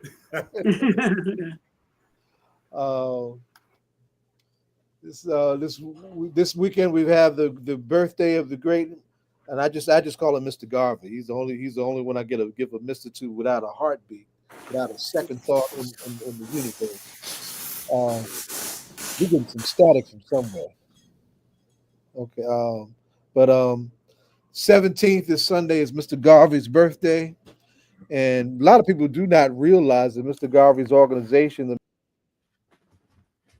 the Negro Improvement Association, is still very much around, and our guest is one of their better organizers, one of their very popular organizers in the New York area. And is always on his post, always on the case. And there's in addition to the annual UNIA parade that takes place on Mr. Garvey's birthday, there's also an upcoming convention. UNIA conventions are they're powerful, and of course, the epic one of 1920 that took place at Madison Square Garden. Imagine Madison Square Garden packed with African people from all over the world for African people, right? It happens.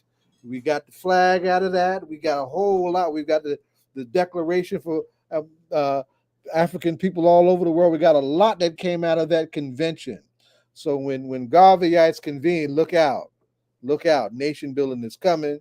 The question of African liberation and redemption is the order of the day, and ain't gonna be nothing that's gonna come in between that. So to lift up that work and how that is playing out now over this weekend and beyond is my good friend and brother Raymond Dugue from New York chapter. Raymond, welcome to All Politics Are Local. Have you been on before? If I've been on, it was during COVID, I believe, where it was on a Friday night and we were discussing Malcolm X. Okay. I know you have. I know I've had you on stuff with the Malcolm X commemoration. Oh no, okay, that was for Malcolm X. Then no, This, no. that's all politics. Yeah, that was for MXCC. That's for the Malcolm organization. But welcome to all politics are local. Well, before you start, I just got to ask, how did it get lost, or did everybody know, and I just missed it, that Joe Biden pardoned Marcus Garvey? It only took 100 years. Yeah, but it did happen, right? It did. Raymond? Is that directed to me? Because yeah, I specifically do not want to discuss that, but I will. Yes, sir. Okay, well, no, we don't have to discuss it. No. Let's look at the broader picture. That case has been well documented. That was a complete travesty of justice. That was political. Simple as that. We're going to talk about what's his name, J. Edgar Hoover, and attacking and attack COINTELPRO. Well, the first Black political prisoner was Marcus Garvey.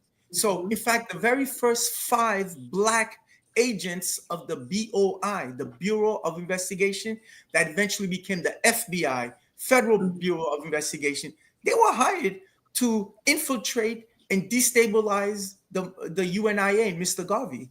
So that there's a long known history. By the time the Black Panthers came along, by the time Black revolutionaries came on, Hoover had perfected his craft. But he started the craft attacking Mr. Garvey. That's number one. Number two, there's a young Black attorney, Justin Hansford. He writes Jailing the Rainbow. It's an absolute fantastic read. He gives you line by line. I'm sorry? I'm trying to track him down so we can do something with him. Absolutely. Go ahead. Yeah, the brother did an excellent job. And he knows the story. There was no crime committed. You know what he got convicted of? He got convicted of one individual who received, his name is Benny Yancey, who received the proof in the court case was an empty letter without any contents in it that they claim Mr. Garvey posted and sent to him that had false advertisement, but they didn't even have the so-called false advertisement. And the worst thing is, Mr. Garvey was not even in the country when this happened. This was during the time that he did the grand victory tour of the Caribbean, because from August 1, 1920 to August 31, 1920, nobody had ever seen that was the very first international convention of Black people. And that was held, many of the days, the beginning days were held at Madison Square Garden. And let me add, that was the old Madison Square Garden when it was on Madison Street and Madison Avenue and 26th Street, before the current Madison Square Garden. In fact, the current Madison Square Garden is named because it originated from Madison Avenue, around 26th Street, Madison Avenue. In fact, the current Madison Square Garden is a third Madison Square Garden. Yes. So that's the history behind that. And you're right, Brother Zaid. Mr. Garvey had 25,000 Africans meeting practically every day. August 1st, 1920 was the very first parade. In fact, the parade was to lead into the convention.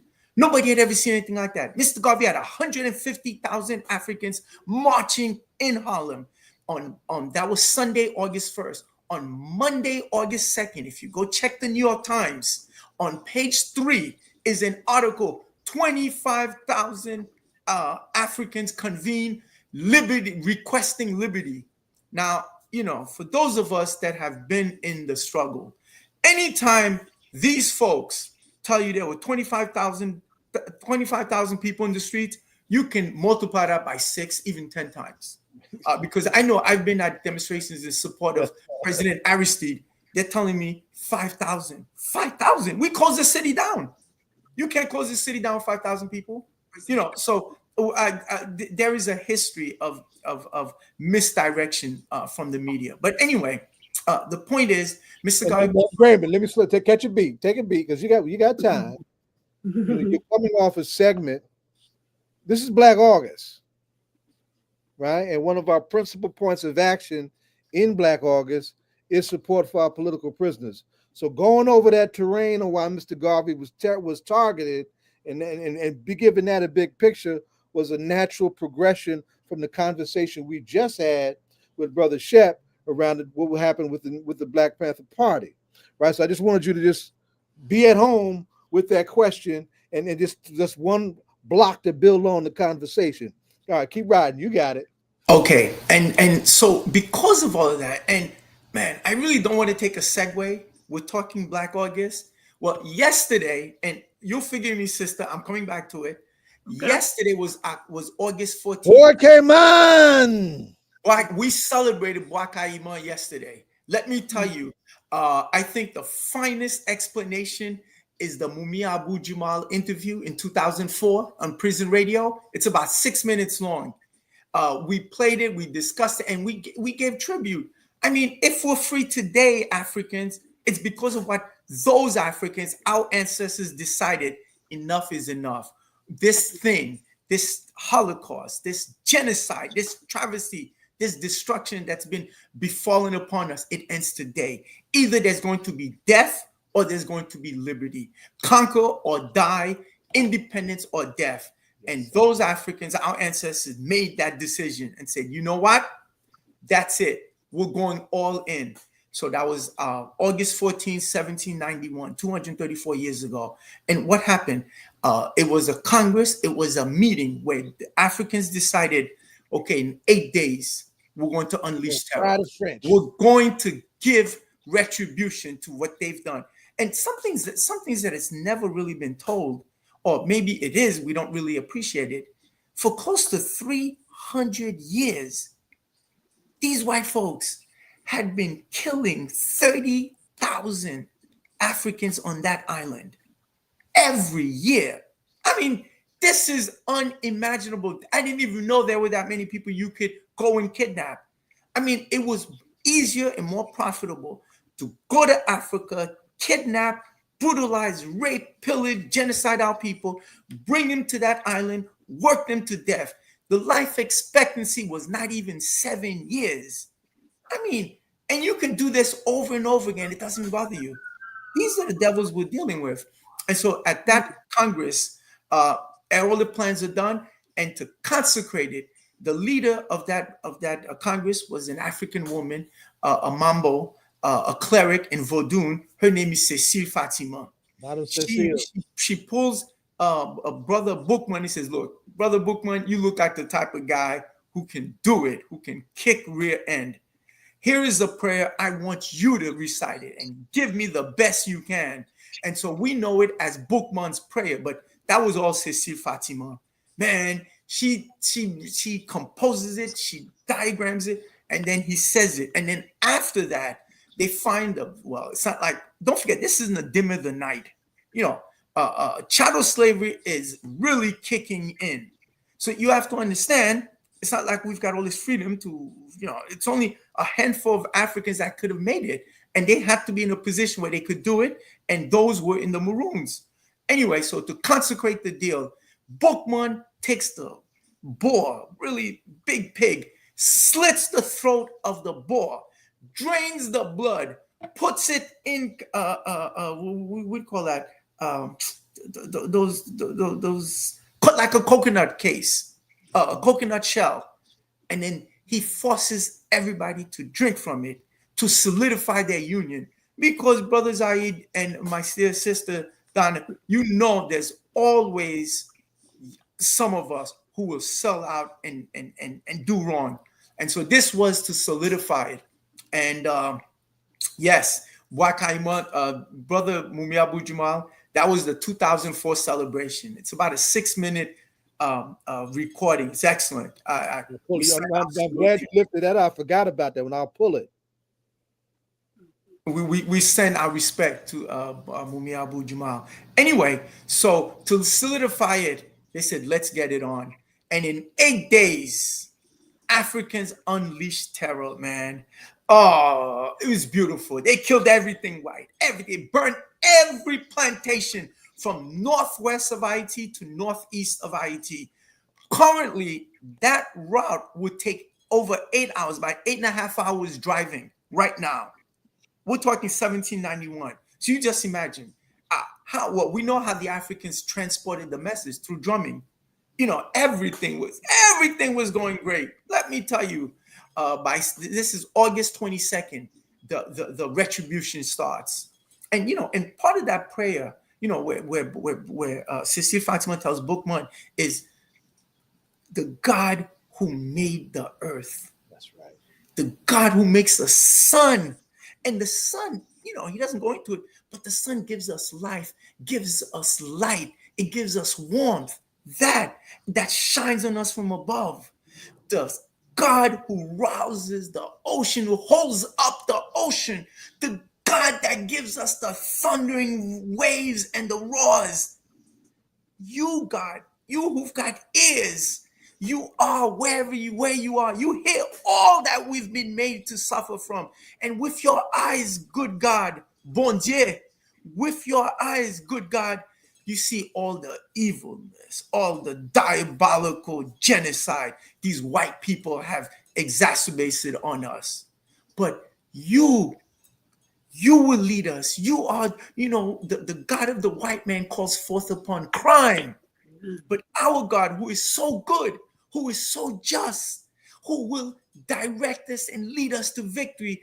But more importantly, this is my caveat, but more importantly, our God, who commands us to revenge and avenge the wrongs that's been done on us.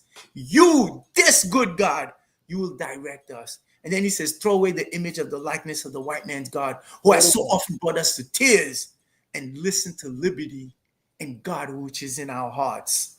That is completely revolutionary. You disassociate yourself from the evilness and you make it a baseline that our God, the real God, the good God, he's going to direct us. No, and then the most important part is, who's going to avenge these wrongs? I mean, you think about it, for close to 300 years, the kidnapping and killing 30,000 Africans per year. I mean, that alone should remove these people from ever being considered human. I mean, so any genocide that they commit afterwards, but this is who they are. Until you get that, you're never going to move on. Anyway, so and that was August 14th. But let me tell you, as part of Black August, August 13. What's August 13? August 13, 1920. Flag, that was on a I Friday. Mm-hmm. Excuse me? The flag. I have the flag.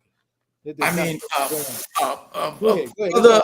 Brother Zaid, never leave home without it, man. Never, right. never. This flag, red, the goes black, with me. the green. The red for the blood that we shed for our salvation. The black for the most distinguished, noble, and most beautiful race in the history of the planet. And green for that 12 million square miles of the Holy Land, Africa. So anyway, that was August 13. And then August 14 is Black Aima. And here we are, August 15. By the way, August 13, 1920 is when Mr. Garvey gives us the flag. That was on a Friday. Right. August 15, 1920, that was the very first time it's publicly revealed. That was on a Sunday evening. Man, it was big. It was at Liberty Hall. Everybody's parading around with the flag. Well, they had already been using the flag, but that's like the official. Anyway, so now getting back to this pardon. A pardon assumes you've done a crime and the crime is forgiven, but it's still on record that you've done a crime. And exoneration says, whoa, there was never any crime committed, shouldn't be done. So if anything, that's what we should have been negotiating. When you do a pardon, you're working within the confines. You let white folks dictate to you, and it's their reality, and we're begging to operate in their reality. No, we're not going to do that. Number one. But number two, if you really want to pardon and exonerate Mr. Garvey, join the UNIA. Do Mr. Garvey's works. Embrace one God, one name, one destiny, and of course, race first. Come together, pool your resources, build your industries. So as for Joe Biden, for those Africans that made the great effort, we say we commend you. It's a commendable effort. but we categorically reject it. And if you notice, the UNIA has not been on board. I mean, Dr. Julius Garvey can say and do whatever he wants. He's entitled. He's the son of the prophet, and he was involved. No problems. But as for the UNIA, the Universal Negro Improvement Association, ACL African Communities League, this means nothing to us. So that's why you won't hear from our end our promotion of that. So it's important to make that distinction. Thank you. Well, you're thank most you. welcome. Okay, so is that clear, my dear sisters? So I hope I Very haven't. good. Leap ahead and let us know what's happening over the next week or so. Okay, well, Sunday is the holiest of holy days. That's the birth of the prophet. All roads lead into Harlem. The very first parade for Mr. Garvey was in 1941. And guess what? It wasn't even done by the UNIA. It was done by the ANPM, the African Nationalist Pioneer Movement. We're talking about the ideological son of Marcus Mosiah Garvey. We're talking about the Honorable Carlos A. Coe, who was born and raised UNIA. Let me tell you his background.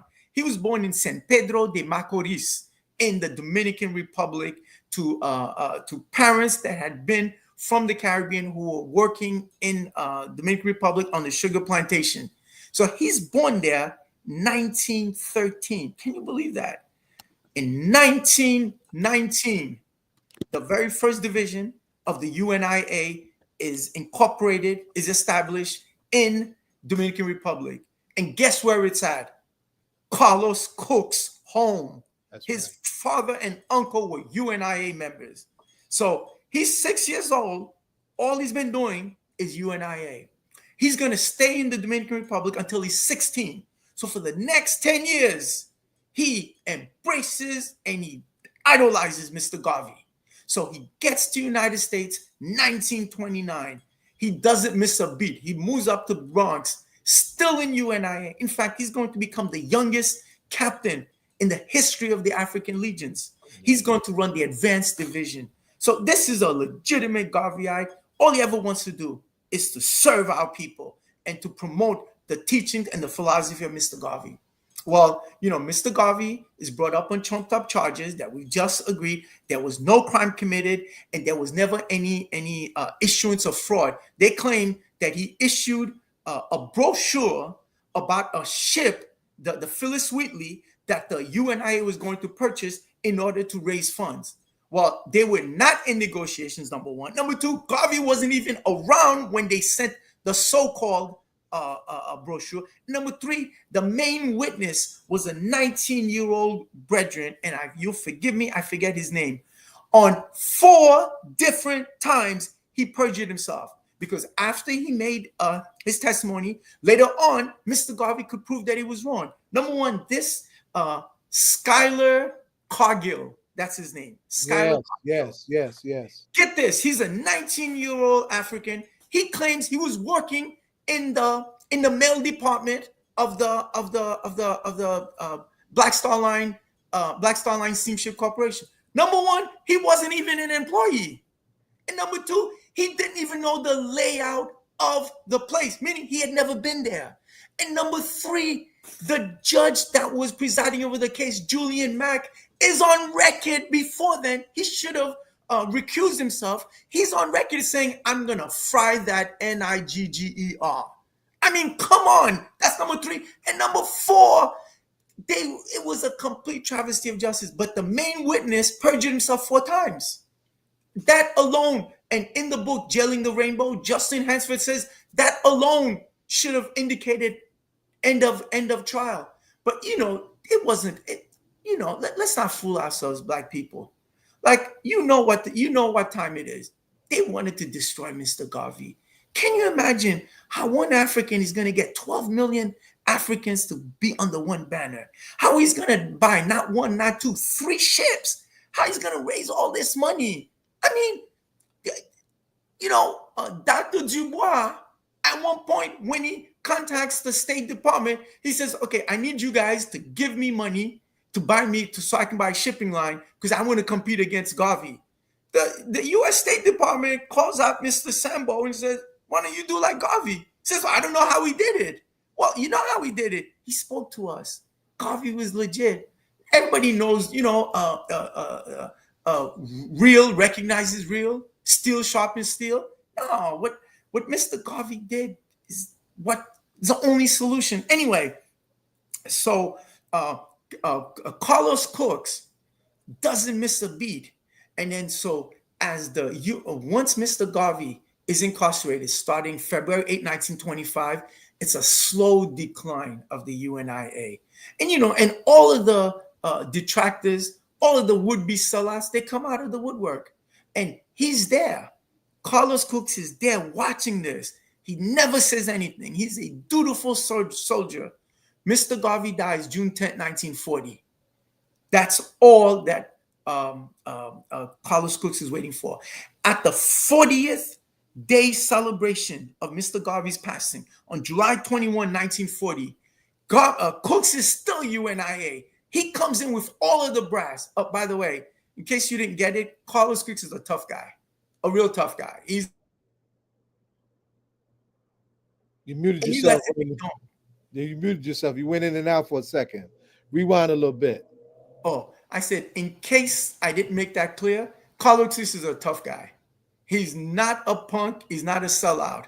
And so on July 21, 1940, at the 40th day celebration of the passing of Mr. Garvey, he lets it be known he's not going to put up with dissension, and he's not going to put up with, with those that don't embrace race first. But here is the trick. Cooks is what? 27 years old. And he's speaking to people 57, 67, and they're wondering, who is this guy? Who is he? But he had the real goods. And then so on June 13th, 1941, Cooks officially leaves the UNIA and he creates the ANPM, African Nationalist Pioneer Movement. And then he goes out to show the UNIA that he's more UNIA than they are. He was the one who continues the work of Mr. Garvey. He flies the red, black, and green every day, all day, because they had stopped. Most people don't realize that. After that trial, they were promoting another flag. You'll figure out what flag it was. It wasn't the UNIA flag. And then so for Mr. Garvey's birthday approaching 1941, August 17, he lets it be known that's a holy day of obligation. And then he's going to put on that parade. So that means even though the UNIA is there front and center, that parade was created, established, and envisioned by Mr. Cooks of the ANPM. But however, it's for all Black people. It's for all Black people. So I'm imploring all of you in the tri-state area of New York. All roads lead to Harlem. We assemble at 5 p.m. at Marcus Garvey Park, 124th Street and 5th Avenue. And then we engage in the 84th annual Marcus Garvey Memorial Parade, established by the great one, the undaunted one, the Honorable Carlos A. Cooks. So that's Sunday. So everybody's coming out. What are we going to have? The UNIA is going to have 3 floats. So for any of our elders who feel the need to be ridden, please come. I mean, we're here to serve our people. So we've got 3 floats. We've got the marching band, world famous, Brooklyn United. We've got the vintage cars. These are Africans who have old style vintage cars. And then we've got the Black Cowboys. You don't want to miss it, man. It's a treat for your eyes. And then we've got the marchers, and everybody's carrying the red, black, and green. So you don't want to miss it, Black people. Please come out. Show Mr. Garvey that you love him. And if you want to pardon, quote unquote, or exonerate him, quote unquote, join the UNIA. Come on out. So that's Sunday, August 17th. A couple days later, from Wednesday, August 19th to Sunday, August 24th, is the 67th International UNIA Convention. But the beauty of this convention is the first time that it's in the People's Republic of Brooklyn.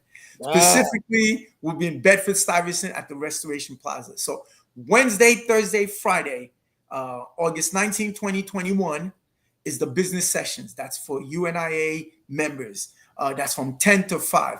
And who are UNIA members? Well, as per our constitution, all Africans are UNIA members. There are only 2 types of members. ordinary and active. To be an active UNI member, you just have to pay your dues. Sound like Desaline. If it sounds familiar, well, I plead correct. 1804. Come on. Brother Zaid, it seems that you're more UNIA than UNIA. You know, you're wasting your time. Man, I was born on Boy Came On. There you go. Mr. Raymond. Yes. As we come to the close, I'll say that my grandfather was a Garveyite. He followed Marcus Garvey and his political ideas. This is another end. We have to have you back sooner. It's been, so you said you was here during COVID, so that might have been late 20 or early 21. That was actually with the Malcolm X Commemoration Committee. This is his first time with us here. Okay. So this is a hip hop political show. When you're doing the work, preparing for Holy Sunday and putting these programs together, is there a hip hop artist, individual or group that you listen to inspire you to do the work that you do? You know, I have to plead guilty. KRS-One. That was my favorite. KRS-One. That's why. I mean, I like all of them, but KRS-One, he was conscious. That was the brother. I mean, he is. I like all very active in Newark right now too. How he's moved on, but when he was in the 90s, come on, KRS-One, that was the brother. I mean, I like them all, but you forgive me, I've got a bias towards KRS-One. He's doing what in North now? The Temple of Hip Hop, which was formerly the center over on Ludlow Street, is now the Temple of Hip Hop. That's KRS-One's base now, in terms of his work, and other folks. You know, we used to rent it from the city and in the center. I forget my little brother that started it from the NFL, right? Mm-hmm. It is now, you know, I forget the name of the school that he runs, but he has a school that he runs, and it's called the Temple of Hip Hop is now the owner of that site. Okay. So yeah, Raymond, I will see you Sunday. We overdue on some stuff. And before I go, I just have to say this. I didn't get a chance to say Wednesday, Thursday, Friday is the convention. Great. That's at Restoration Plaza. But Wednesday, Thursday, and Friday evening, we've got mass meetings for the whole public. Thursday evening, it's at Restoration Plaza. Please come on out. It's called, we're showing our documentary, Building a Black Nation. One rock at a time, and we mean ROC, the Restaurant Owners Corporation, our 15,000 square foot warehouse that we built. So come on out. It's free. You want to miss. And then Friday night, it's going to be at Hilltop, even though that's in Queens. It's a mass meeting. It's called Geopolitical Night. We've got all of our friends from WBAI who will be there. It's a panel that I'm hosting. We've got Dr. McIntosh, James McIntosh, Richardina McIntosh. We've got Brother Basir M. Shawi. We've got Brother Milton Ali Mahdi. And we've got Dawood Andre. It's going to be Friday night at Hilltop, a week from today. Come on out to Hilltop. It's UNIA Geopolitical Night. So I'm going to leave it there. Thank you. And I say thank you. Raise first, beloved. I'll be in touch. Okay. Good stuff. We got a loaded show tonight. We rolling. And look who's back. Naseed gifted. Look who's back. The gifted one has come. Yes. Naseed, I always call you. I got another idea for a comic book. I'm always like, you gotta do this. How you getting ready for Khemfest? Yes. What's going on? Principal Naseed. You're muted, Naseed. Here we go.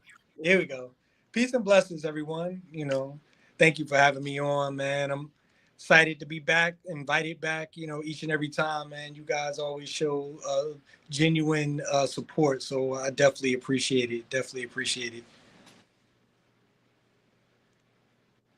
So don't be bashful, right? Oh, okay. What's up? So, I mean, the time in the season.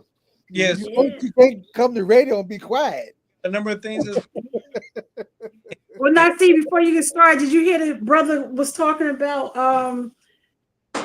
in Haiti, the revolution and all that?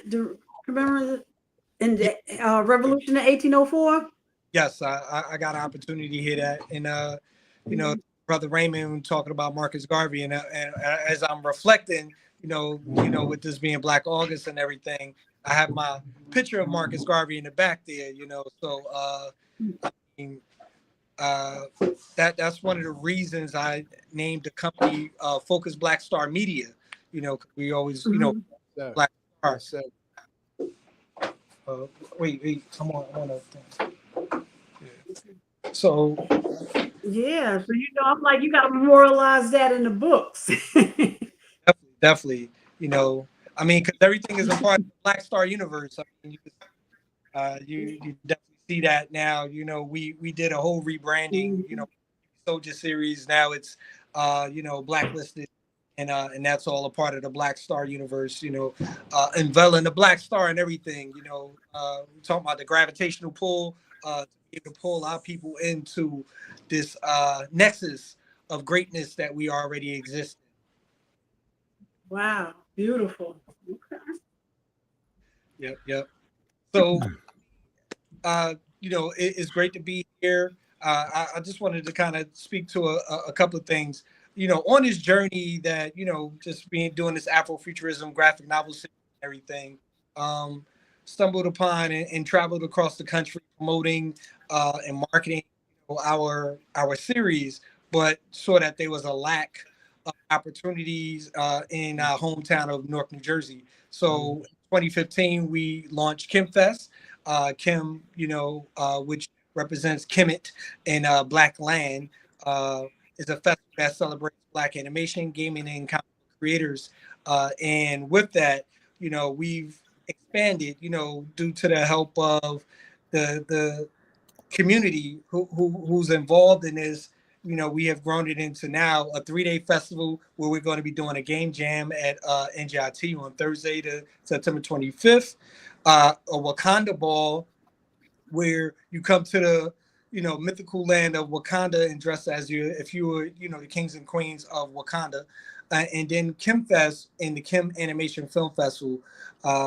I mean, the platform has grown, where we have the opportunity to connect the now generation with the next generation of creators and innovators within the space, but also talk about the various job opportunities.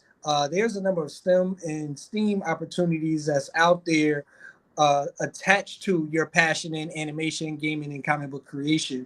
And we like to explore that because if you look at the end of the credits of an animation, these $300 million, $250 million projects, there's thousands of job opportunities, and our Black and brown babies don't get an opportunity to be a part of that world. But we are most of the time the biggest consumers of this particular, forms of entertainment. So we're looking to flip that on his head and change that paradigm. And that's where Khemfest kind of comes in. And, just looking for that opportunity to be able to, speak to the number of things that's going on. We have a STEAM lab. We got a ton of things that's happening.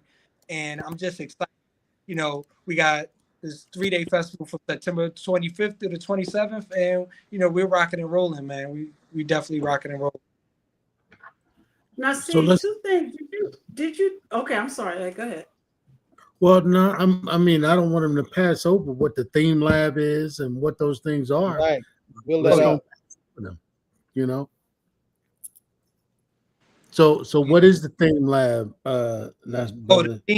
So within our STEAM lab, we have activations where young people learn about creative arts with AI, Afrofuturism architecture with Lego. Also, we have a XR, extended reality and virtual reality films.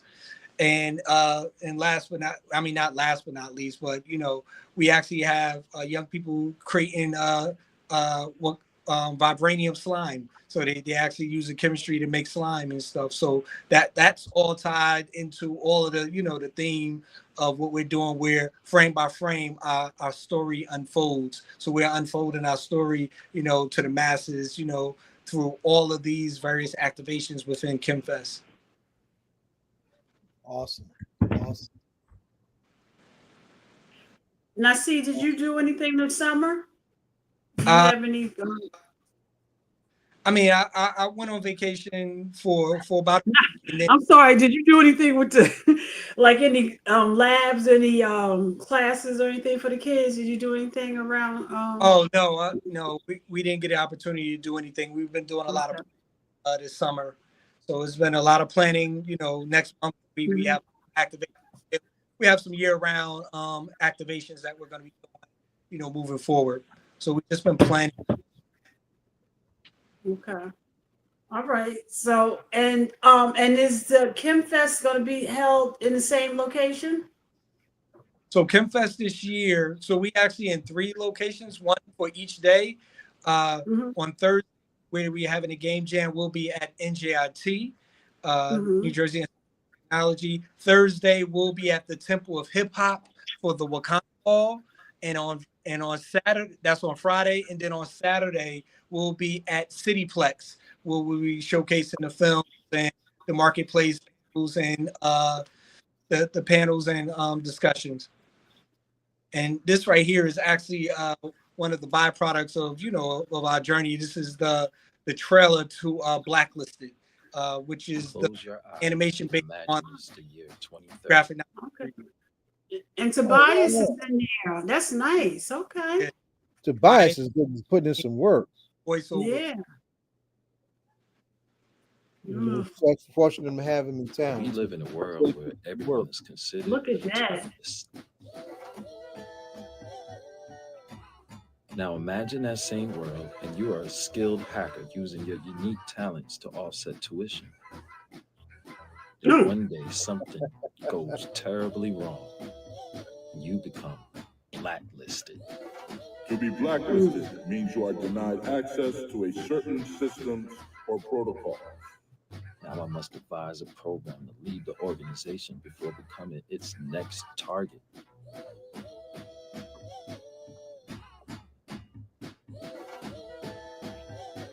Naseed, any of your students help with That's this? my reality. No, not with the. My name is Nat Cummings, but I'm better known by my hacker name, PB Soldier.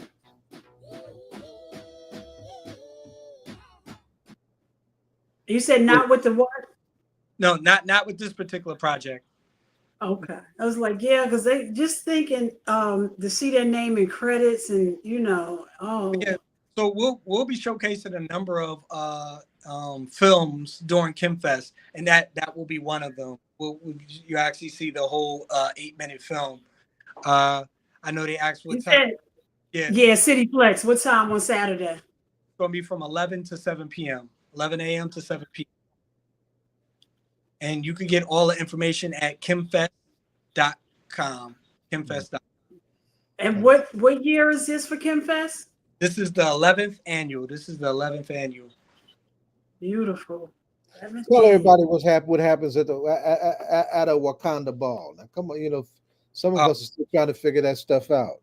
Well, I mean, this is a celebration of Afrofuturism, and where, we dress as if we're going to the mythical land of Wakanda. So people come into their royal, in their royal gear, their royal wares, similar to what you would see in the movie Black Panther, but within there, it's a cultural activation, right? Where we look at our future selves, we to the future, and we see ourselves within the future in which in a world that most people don't even depict us in. We have we have the Futures Black fashion show that will be happening. That's going to be sponsored by Ancient African Formula. Also, we will have a silent art auction at the Wakanda Ball, sponsored by Source of Knowledge, where you will be able to pick up a number of the art pieces and artifacts, during the Wakanda Ball and everything. And then we actually will have we'll commune and have a great meal together. we have the 360, like it's a gala. So, like we'll have the purple carpet, we'll have the drumming, we'll have all of the cultural aspects of a ball, but just pretty much activating what we will look like in the future. Mm-hmm. Now, see, when you sing Black, because I know I call, if y'all don't know, I call Naseed, I got an idea. You got to do this in the comment. Naseed, you got to do this. And for me, I could see you telling so many of our stories, and I was like, what? Like, even when he just said the revolution, I was like, yo, that has to be told. Naseed, you got to tell that story. When you saw the movie Black Panther, did something come alive in you that, now that you're X amount of years later doing a Wakanda ball? Was it inspiring in a way that is beyond imagination? I mean, I was already on that, right? Okay. When I watched Black Panther, what it did was brought a lot of this concept of Afrofuturism to the forefront. Yeah. That's pretty much what it was. So the activation of Marcus Garvey, Frederick Douglass, and all of them were Afrofuturists, because they predicted what the future should look like, for us as Black and brown people.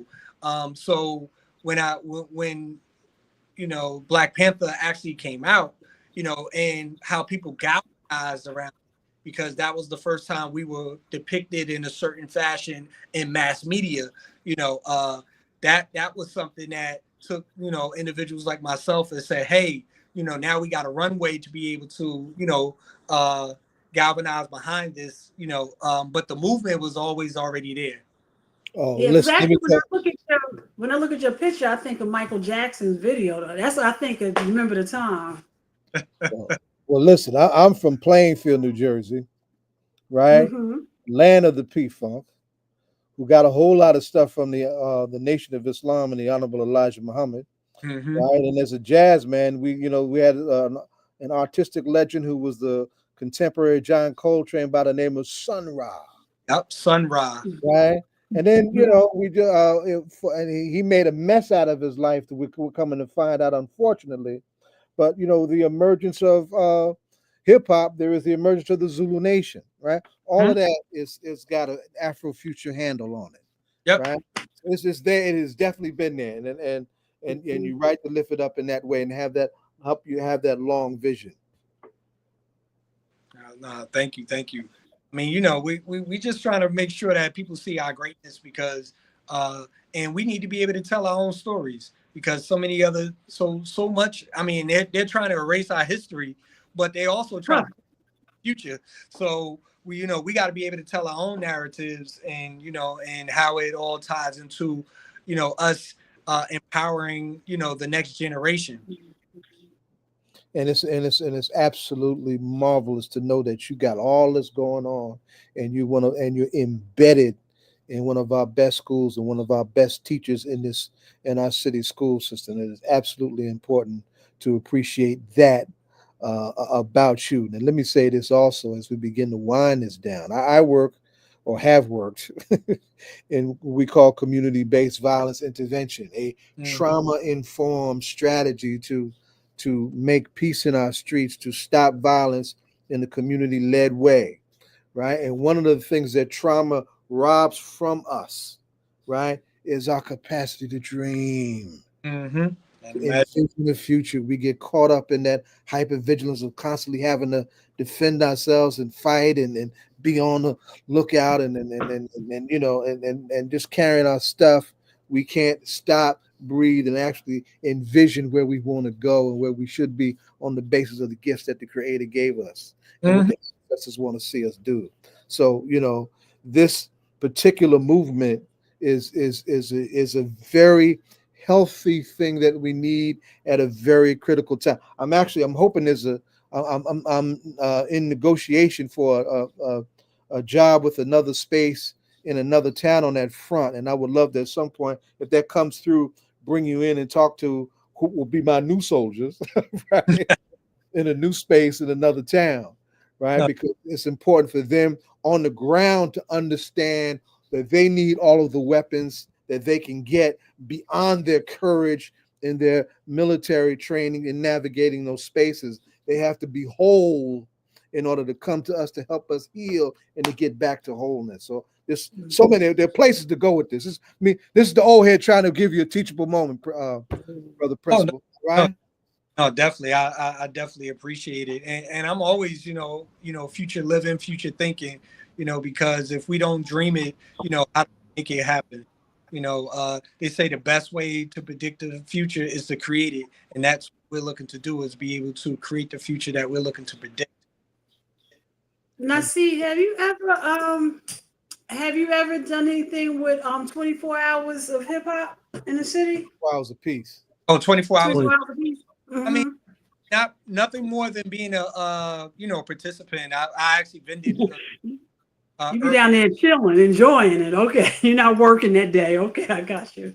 No, I mean, I don't have a problem with work. I've been a vendor there, prior, but I've actually just enjoyed the the level of the community coming together and everything, and it is.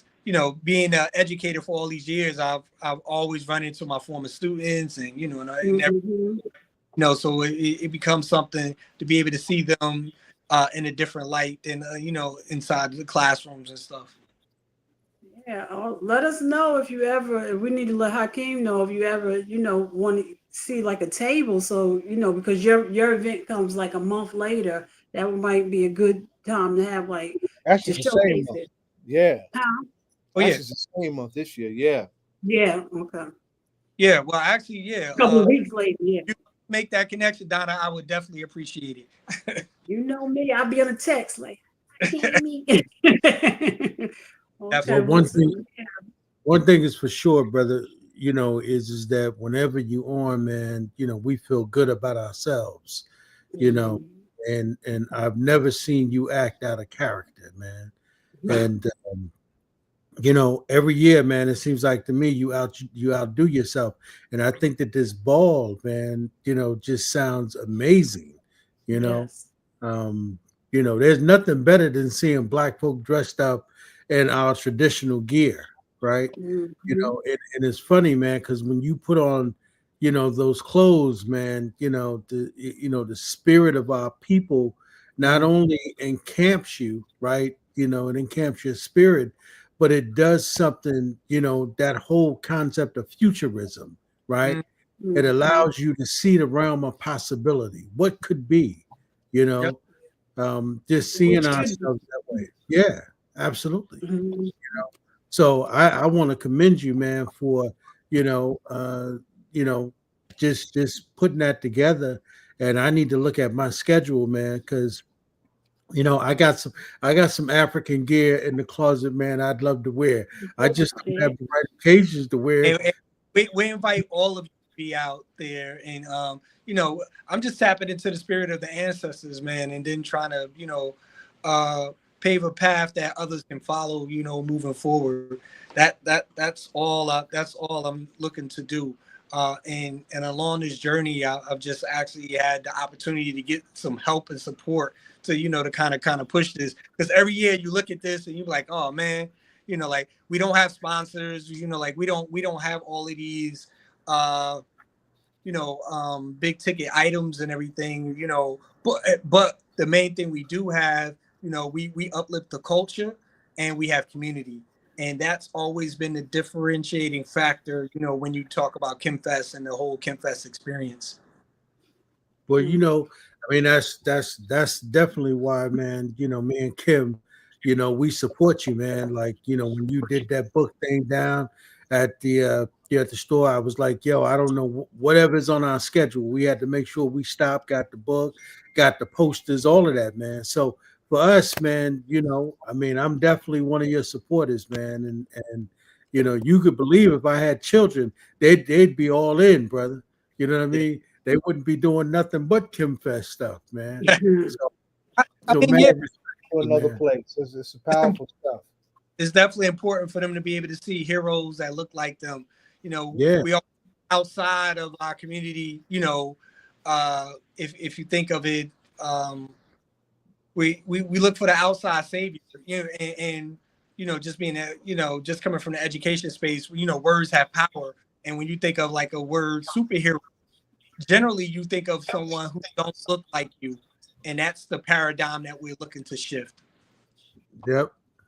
And just remember, and it's like, even just like you said, the whole feel good of how we see ourselves. I can remember in Coming to America when James Earl Jones, when he walked into the room, his presence, and just you just feel like Ed said, it just brings out who we are. So thank you for doing this. And there's a lot of that. That's you lifted up another gem, Donna. There's a lot of futurism in that pick. That's right. Because that's exactly what I think about when you talk about this ball. I think about Coming to America, how that scene, with the cars and the drums, and you know what I mean. Yeah. And you sit there, how many people have the Coming to America weddings and things like that.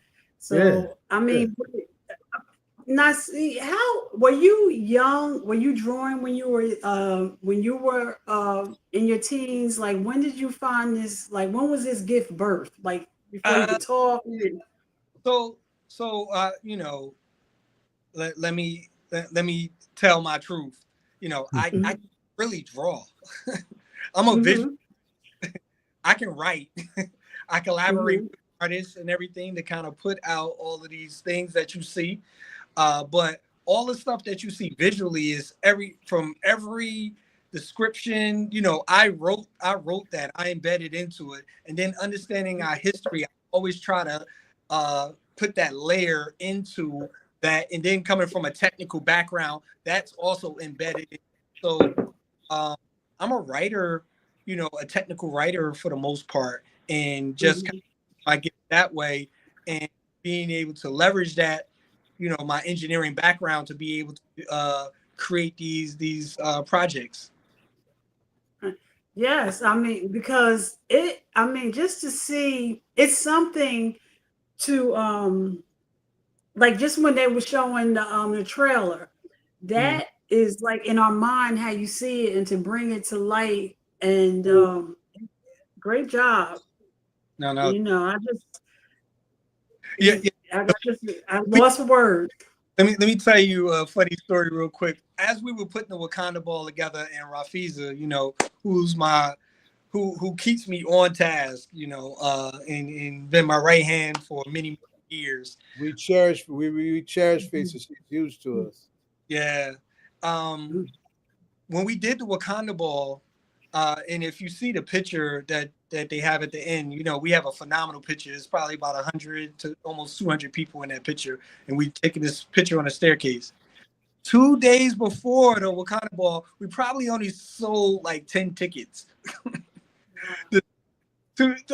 Prior to that, it was about 10 tickets. The day before, 2 days before, everyone started buying these tickets for Wakanda ball. That's how people are, and they call it of and everything else to try to to be a part of the ball, and and it turned out to be a success, but boy, it was nerve-wracking. Imagine, not knowing that everyone was going to participate and enjoy themselves the way. Well, as we do come to the end, but we still got time to talk. What hip hop, as you're preparing for Khemfest weekend, what hip hop artist, individual are you listening to? Right now, I am tuned into this brother named AJ McQueen. He is throwing it down. He got the ancestors in him. AJ McQueen. Listen to but AJ McQueen, and I'm not even sure where he's from, but he is definitely throwing. He reminds me of Dead Fred, Commons, and everything. He is definitely he has that spirit with him. Drop the jewel. Thank you.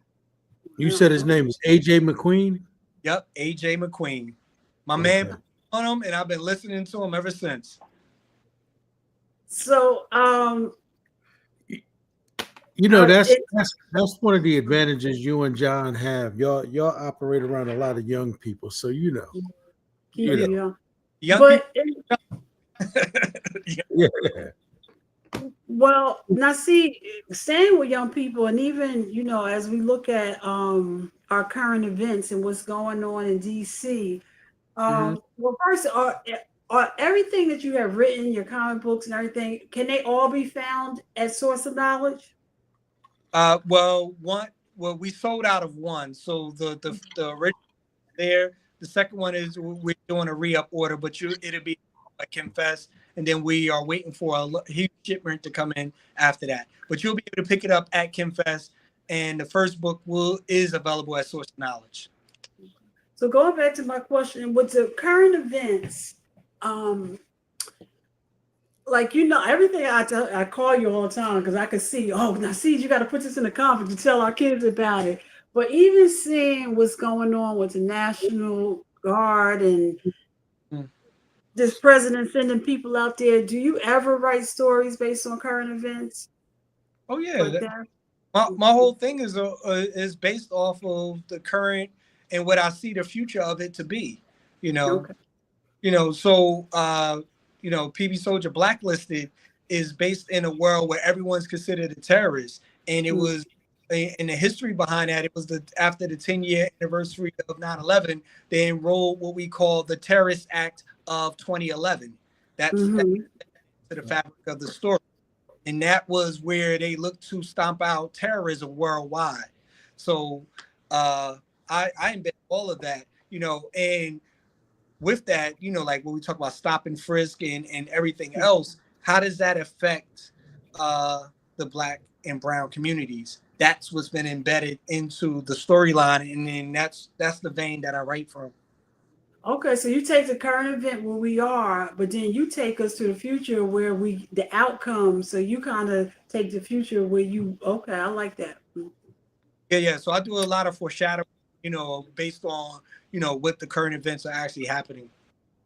Well, that trailer you just did takes us back to Paul Robeson. Right back to Paul Robeson, because he was indeed whitelisted the way that was alluding to. Go ahead, Donna, finish the question. I'm sorry. Now let's say Blacklisted is scheduled to come out. It will be the full movie will be ready for Khemfest? Yes, you will be able to see the full film at Khemfest. And how involved is it a movie short? Is it a regular a full movie? And how involved were you from beginning to end? Oh, I was all involved. This was our first full animation project. Writer, director, animation. The animation was done by Jazzu, but that was all based on the screenwriting that I produced and everything. And then it's just been a back and forth. But yeah, I was totally involved. I learned a lot from this project, and looking forward to doing the next one based off of this one. And Tobias, our Nork hero, who's a very relevant actor, who's out there, who's doing a lot.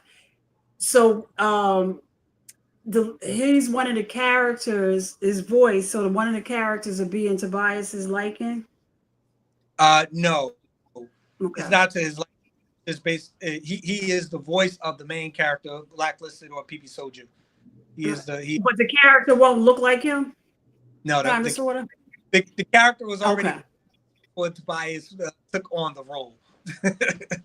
Okay, got you. Okay, so it was the character was there. Okay. Work for somebody else. Yeah. Tobias got to leave some of this work for somebody else too. yeah. Tobias is doing. And I like to see that he keeps it local. Yeah, he's getting his work in. He's phenomenal. Yeah, phenomenal individual. Him and his wife. Yeah. Who both of them lent their talents to a lot of the stuff we do at Khemfest, but Tobias with this Blacklisted project, he was all in, man. I can do nothing but appreciate the love and support that he's shown. Davion, Bussy, who's part of this project, HB Gibson and George Charlemagne. Those were the actors, voice actors that were all a part of this particular project. How big is the cast? You said that was like 6. Yeah, 5. Yeah, it was 5 people. Okay. Yeah. Okay. Right. You know, that's. I You're mean, gonna be doing casting calls soon. I need to get back in This shape. short film is be like a soft proof of concept for the series. So, you know, like we show you, you know, what it could be, and then, you know, look to launch the series later on. Which I got to get back in acting shape. hey, you know, we you know ancestors that's why. I mean, I can't believe you have not already connected with Hakeem. I mean, you connected with all of the right people. You know what I mean? 100%. You know, and that connection with you and Hakeem need to be made, especially at 24 hours apiece. You know, Oh yeah, and definitely. so we definitely need to make that happen. Oh yeah. That's Yeah, I'm definitely gonna do the ball this year. What like is this Tony picture? Tim Ball. That's the ball from last year, right? the year before. Okay. Yeah. Wow. Miami. Oh, that's at the Haynes building, correct? Yes. If Yeah. you remember, I had the space there. Yes. In the Haynes building. And also Naseed, do you know Tamor Davis? Oh yeah. Yeah, okay, so you and Tamor, yeah, because he does a lot, and he does his graffiti and everything. Actually, I need to reach out to him because he just launched a book. Launched his Yes, first. the graffiti. Yeah, I'll do 2 texts with you tonight. Okay. You Okay. and Tamor, and you and I Hakeem. did one already. There's Hakeem right there. There you go. What's up? What's You up? What's are up? What's up? connected, Naseed. Oh man. Okay, here we go. Sorry. I'm hopping on a little late. I got caught out in traffic. Just made my way to That's this Carl okay. Thomas performance out here in Florida. Oh wow. Okay. Yeah. It's an old friend of Well, mine is Hakeem, in I'm gonna be town, so I doing. got to check him out. Hakeem, I'm gonna do a text with you and Naseed so y'all can get connected together. So perhaps he can do something at 24 hours apiece or whenever you guys get together. Can get together. Oh, absolutely. Okay. Cool. Yeah. Yeah. So 24 hours apiece. Love, unity, safety, having fun. We are set September 5th and September 6th. The lineup is crazy. Every year it just gets bigger and better. And we stepped it up once again this year. We got G Dep, G Rap, Donnell Jones, Jadakiss. We got Scarlett. Ooh, DJ yeah. Taj is bringing out some heavy hitters. 41, Zeddy Will. You know, he's supposed to be bringing out some secret weapons, some North greats. You know what I'm saying? Big shout out to Sev. Big Sev is showing up. DJ Little Man is in the building. Who else we got? Man, I think I said Scarlett. Look, we got the babies coming through on Saturday. The baby is coming. Oh yeah, I forgot about Jacquees. We got Jacquees coming through on Friday. Man, it's gonna be right and exact once again, 24 hours apiece.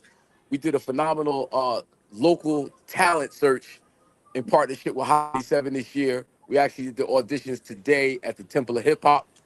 So we got 15 hot local artists from Newark, New Jersey.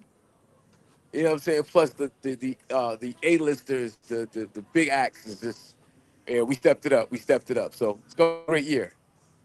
Big shout out to the Honorable Man Roz Baraka, of course, the great city of Newark, New Jersey. Minnie, my brother, of course, and you know we in the West Ward with my brother Do It All Kelly, talk about hip hop in the building. You know what I mean? So yeah, it's gonna be phenomenal. You gotta tell me. He said call him back. I don't know who's at the field.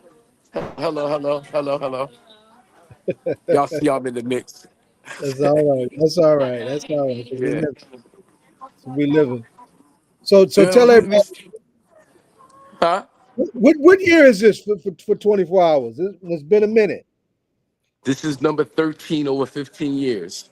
Number Wow. 13 over 15 years. Wow. Hold on, let me see if I can just sneak a quick surprise on y'all right fast. We'll take it. Look, How are you? I'm gonna see if I can surprise the North community with somebody extra special. Hey, sorry to a kid. You in the building? Hold on. What's up, Mike? Hold on. I need you to shout out North New Jersey and the mayor. We talking about 24 hours apiece right here. Right there. Mayor Raz Baraka, Newark, New Jersey, better known as Brick City. Yeah. All right. Y'all know the relationship that we have. We've been in love ever since before Prince Street Projects. I love y'all. Everybody, 24 hours apiece. I appreciate how, this has grown to what it is right now. Let's just keep it rocking. Yeah. Did you say Prince Street Projects? You say Prince Street? You said before Prince Street Project. Before Prince Street. Wow. Yeah. So yeah, I'm out here just supporting my guy, Carl Thomas, an old friend of mine. And he's been to 24 hours apiece. He did 24 hours apiece 2016 with Fat Joe, Big Daddy Kane, Talib Kweli. That was right there on Broad and Market. That was a phenomenal year. Hakeem, where you at this year? The same place as last year? No. Same place last year. We were on Central Avenue between 10th and West Market. 10th and West Right Market. where West Market Bergen meet, right there, all the way up to South 10th. Yeah. The King Village, stand up. Yeah. Yes. Right. You shutting Central Avenue down. The buses got to go around. Yeah. We got to take time out for peace, love, unity, and safely having fun. That's what we doing. September 5th and 6th, 24 hours apiece. I told you what the lineup was. It's crazy. Got the baby coming through on Saturday. Oh, my God. Got Jada coming through on Friday. Hoochie Rap. We got Donnell Jones coming through. That was a layup from my brother Carl Thomas. I was like, yo, we doing something on Central Avenue. We need somebody special. He was like, I got you. We're going to send you Donnell Jones. Yeah. That's my man right there, Donnell Jones, man. Oh, Carl man. and Donnell. Yeah. Yeah. Say what, say what, say what? Yes. Yeah. Girl, you know what's up. Yeah. What you know? Yeah. What you know about that, huh? I know a little something about that. A little something about that. Who did Carl did a duet with didn't Carl do a duet with I can't think of her name. Oh God. Faith Evans. Faith Evans from the Bricks. Yes. Oh. Yeah. I ain't gonna try to sing that. I ain't gonna play myself. Oh. Were you in there go the picture. There we go. Look at that. Yeah. And I said that was the first group flyer we put out. We're gonna put out another one pretty soon with the other artists I mentioned that didn't make that flyer. But everybody I named is locked and loaded. We good to go, and we're gonna continue doing promotions and spreading the word about 24 hours of peace, love, unity, safely having fun. Big shout out to Miss New Jersey USA, Ivy Harrington. She's gonna be in the building. We got a partnership with the HBCU Classic and Urban League, so we're gonna be giving away football tickets to the college game at the Meadowlands. HBCU Classic. I know Howard's playing somebody. I don't know who their opponent is, but it's always a great game. So look out for the ticket giveaway. We'll be doing other types of giveaways as well. We always good to give out a couple TVs, probably. I don't know. Let me not put the city on the spot, but we come through for the community every single year. Thank God for Mayor Raz Baraka, who understands the power of hip hop culture, how to transform communities using it. So we out here. Yep. Indeed, man. So we definitely looking forward to it, Hawk, in terms of, every year, man, it gets bigger and bigger. And, and the beauty of it is that it's always peaceful. So it lives into the name and the culture of what it is that you do. I mean, just the whole concept. And what's funny, Hawk, if we look at what's going on around the country, with all of the money that is being spent to bring in military and police, it would seem to me what they need to do is to really just copy what it is you do around 24 hours a piece. Yeah. A real piece of it.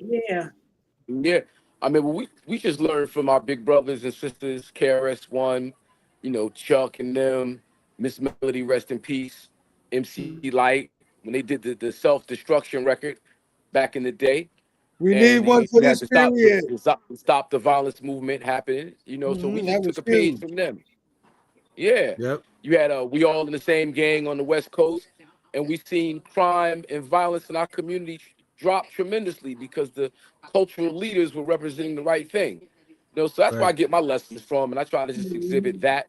We know the true principles of hip hop culture is peace, love, unity, safety, having fun. So that's what we try to represent now. We Did he freeze? He was on a roll. I hear as you froze, man. Go back and come back in. He was on a roll. But that's exactly what we're talking about, man. Because if you look at what the mayor did with taking 5% of the police budget in order to focus in on violence, I mean that's what we're talking about, right? All of these black mayors, around that. This is the kind of stuff that needs to be done in order to put that kind of picture in the heads of these young people around that whole, and that idea is, Hawk, and I'm sure you'll agree with this, Hawk. If we can do it for 24 hours, then that says, Hawk, we can do it for 365 days a year. Right? Yeah, absolutely. Absolutely. We've got to be shown that we can do it, right? Absolutely. People together, and they can come together in peace. Yeah. Well, the point you made about the mayor being able to redirect those dollars that went to, cracking down on the community, and instead of doing that, let's invest in the growth and development of the community and the effect that has. That shows you right there that, when you invest in people benefit.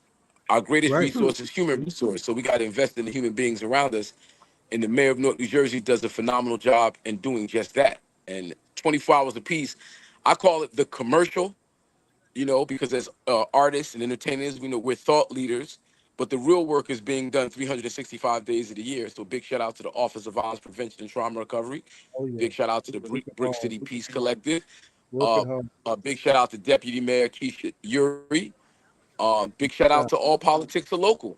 That's that year-round work that's done, tending to the community, the investment into the community. And 24 hours apiece is just a time for us to celebrate that, reflect, network and build and exchange information and see what services the city's offering, and bring hip hoppers in and have them project something different than what the mainstream corporate media wants us to project. That's it. That's right. That's absolutely That's right. it. Now I want to say one more thing. There's like a controversy around the types of artists we have at 24 hours apiece. And over the years, since 2010, we've always had a variety of artists try to showcase and highlight the entire culture, as much as we can during the 24 hours. But, at times we use artists that speak the language of the people that need the message the most. We don't want to find ourselves preaching to the choir and the message not being expanded and touching people who really need it. So we use artists that are going to bring those people out so they can get the message and understand what the services are, because those are the people that really need it at the end of the day. We don't want to find ourselves preaching to the choir. People who will, know what it is. We know what it is. Now it's time for us to turn around and show other people what it is, and that's what we do. That's absolutely right. Because I thought about a conversation we had one time with DJ Quad when he was on the show, and he said that is what makes a good DJ. He said you don't go and play what you want to hear. He says you play what the people want to hear, right? Yeah. And that's what makes you a good You DJ. gotta know. You gotta be listening. Yeah. Yep. Yeah. Absolutely. And so that's right on point. You want to bring the artists, right, that these young people are going to come out for. And then when they do that, you can do all those things you're talking about. I can introduce you to all of these other things that you might not know about in terms of services, right? And that's the beauty of Khemfest, right? People who may not know about what it is Brother Naseed does, but if they find out about it, they see themselves, because you know that old saying, how you can't be what you don't see, right? That's right. You That's right. think about that. You think about the concept of who, I mean, you think about all of us, who we are, right? I would never went to law school had not, I had an opportunity to see other great Black lawyers. I would never have done that, right? That's real. And Yep. because I saw that, it was because I became aware, and I wouldn't have even went to college if I didn't even see other brothers and sisters and know, because white folks, that's impossible. Got to right? see it. You got to see it.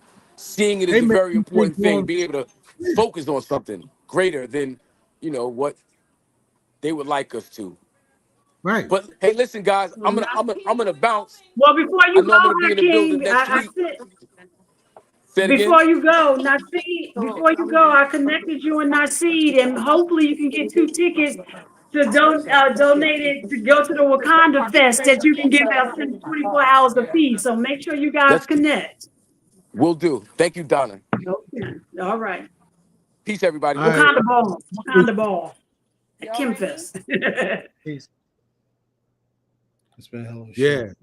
But we definitely we definitely want to make sure that we make that connection between Hawk and our brother Naseed, so they can work together, man. Because I can definitely see them doing some tremendous stuff, with all of the contacts that Hawk has, and and all of the great things. I think that Khemfest should be a prominent fixture at 24 hours apiece, right? Well, I made the connection already, but I could see a Khemfest commercial in between acts. They walk up on the stage and all of their garb, their Wakanda garb. I could see it happening.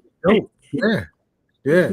Or even playing the commercial, because I'm telling you, all the animation and graphics, right? Yeah.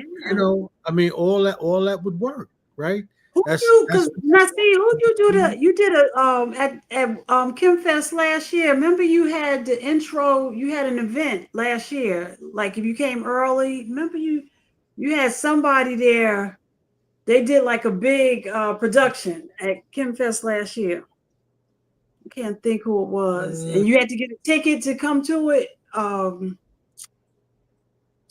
It was like an event, like a little technical. It was a technical thing that you had done, but it was like, but yeah, I could see you doing something big, and I mean, I know they have the large screens and everything. Like I said, I've been a fan of 24 hours a piece.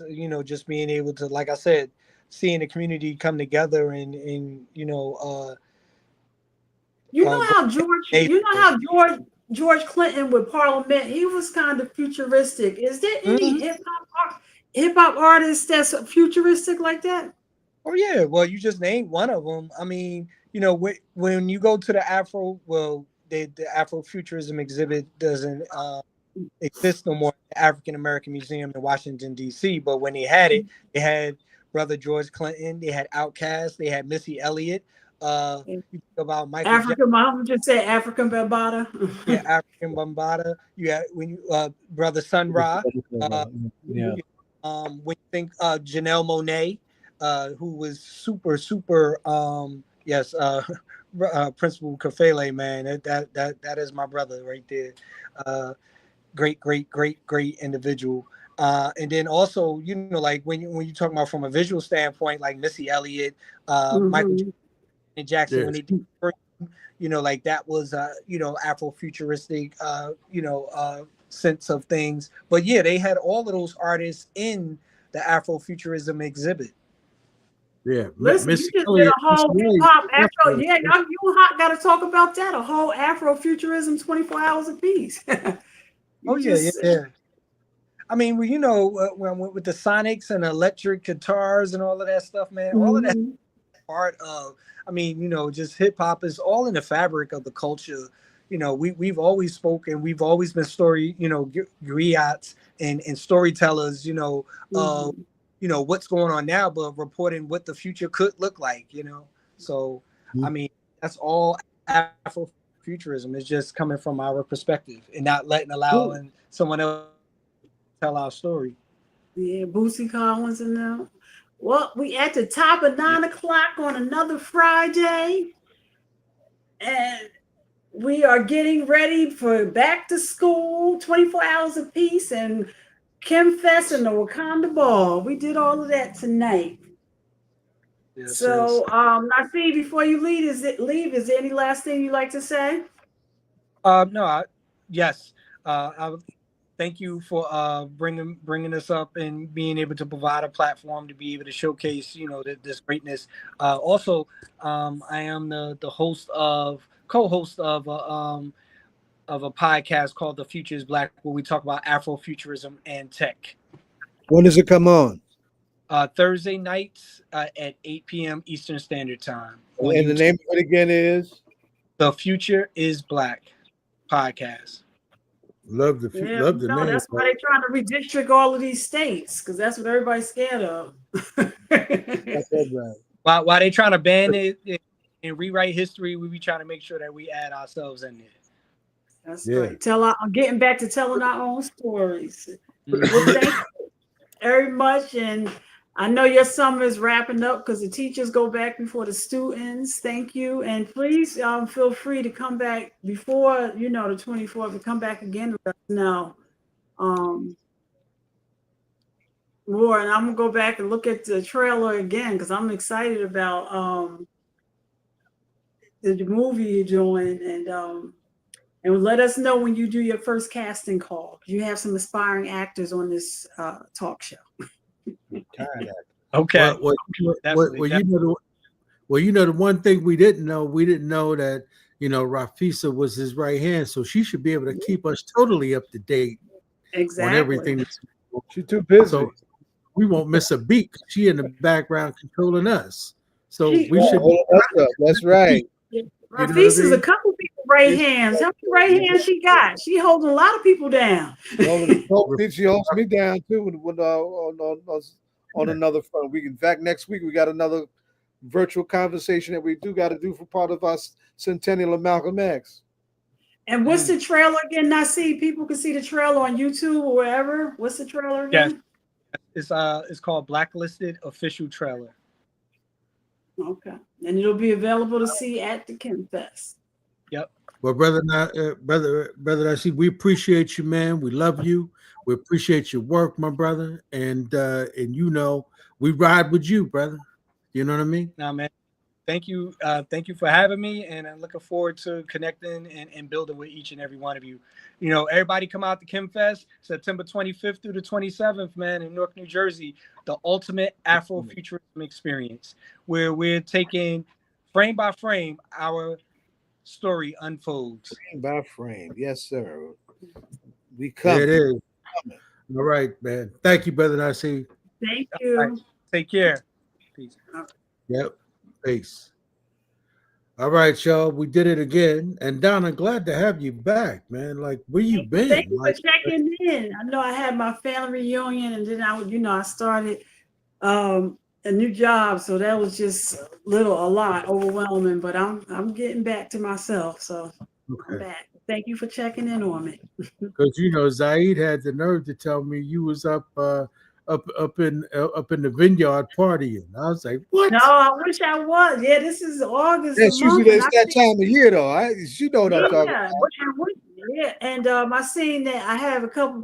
Kenny that does the film fest. He was up there, so we got to get him on the International Film Fest in New York. Him and his wife. His wife just wrote a book, so it's a couple of people that we have in the background. So there's a lot to come. September's coming. Yeah, and Donna, we gotta organize, and we'll talk about this when we close the show out. But there's some things that we got to organize with all of the mayoral candidates that are running. You know what I mean? Yes. And we need to put them on but even now, Zaid, it's like it's a ton of people running for the city council seat in the Central Ward, and it's getting to be ridiculous. Wow, how many people is it? I can't even keep the count no more. So those are some things we'll talk about. But let's thank everybody who came on tonight. I mean, obviously, we want to thank the young sister from Howard University. Legal Eagle. Yeah, Musa. I don't want to mess up the young sister's name. You know, Zaid, you got a better African. Every time you said her name, she smiled. I know she should, because she'd be like, yo, this old man messing my name up. You know what I mean? You know. But don't tell her Charlie come out of the Nation of Islam. You shouldn't be messing up no Muslim. but the beautiful our legal eagle from Howard University, our corporate lawyer. Yeah, we thank her for coming on and giving us an update. You know, with everything going on down there, with the federal takeover, and of course, so you know, and the you know, giving us tips about what's happening on campus too. Yeah. You know, so we thank her. And then Zaid, you know, you had the brothers that came on. My comrade Shep, New York chapter, the Black Panther Party. We're doing the real Bronx tale tomorrow, laying out the history of the founding of the Black Panther Party in New York City, the Bronx, and in Harlem, right? And who the heck came behind? Of course, Raymond Dugue. Raymond's he's the only black man that's younger than me that I know that can match me in energy. He's a dyed in the wool Garveyite that gets things done for the UNIA in a very real way. And I'm glad I'm finally getting him here in this space, because he really does great work that really, you know, reflects the values and the legacy of Mr. Garvey in a good way. So I'm glad that we were able to get him on. Yep. And so and then, of course, Donna, we want to thank Brother Naseed for coming through, right? And and our own Hakeem Green, who's down there with Carl Thomas now. Yep. And so we want to make sure that everybody, you know, is aware, you know, that Khemfest is going to take place on the 25th through the 27th. And let's make sure you guys go out and support our brother. We absolutely appreciate the work that he's doing. So we appreciate that. And then you know, Hakeem said that the festival is going to take place September. It's the 5th through the 6th. The 5th and the 6th, yeah. 5th and the 6th, yeah. So we want to thank him as well. And John sent the text saying, "Welcome back, Don." I guess you saw that, right? No, I didn't see it yet. Yeah, said he missed you. So welcome back. We all did.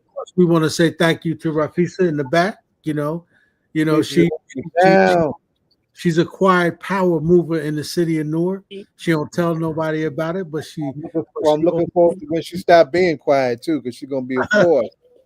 Yeah. Greatness moves in silence. She just everybody come on. She's my right hand. I was like, Rafisa, how many right hands you got?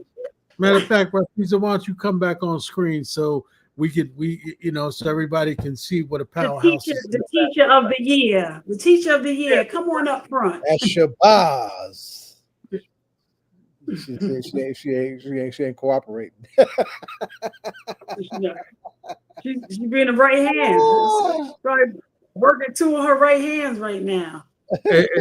Because she snuck up on you, Brother Zaid. Remember? Yes, she did. You know, she did, and I appreciate it 1,000%. I'm making it plain. Yeah.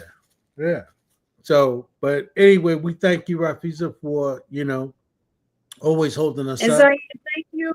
And we be sending out thoughts to Lisa, as you told us at the top of the show, with her court hearing. Just let her know that she's in our continued thoughts as she goes through this appeal process. Yep. Absolutely do that, Brother Zaid. So, you know, tell her that we definitely struggling with her.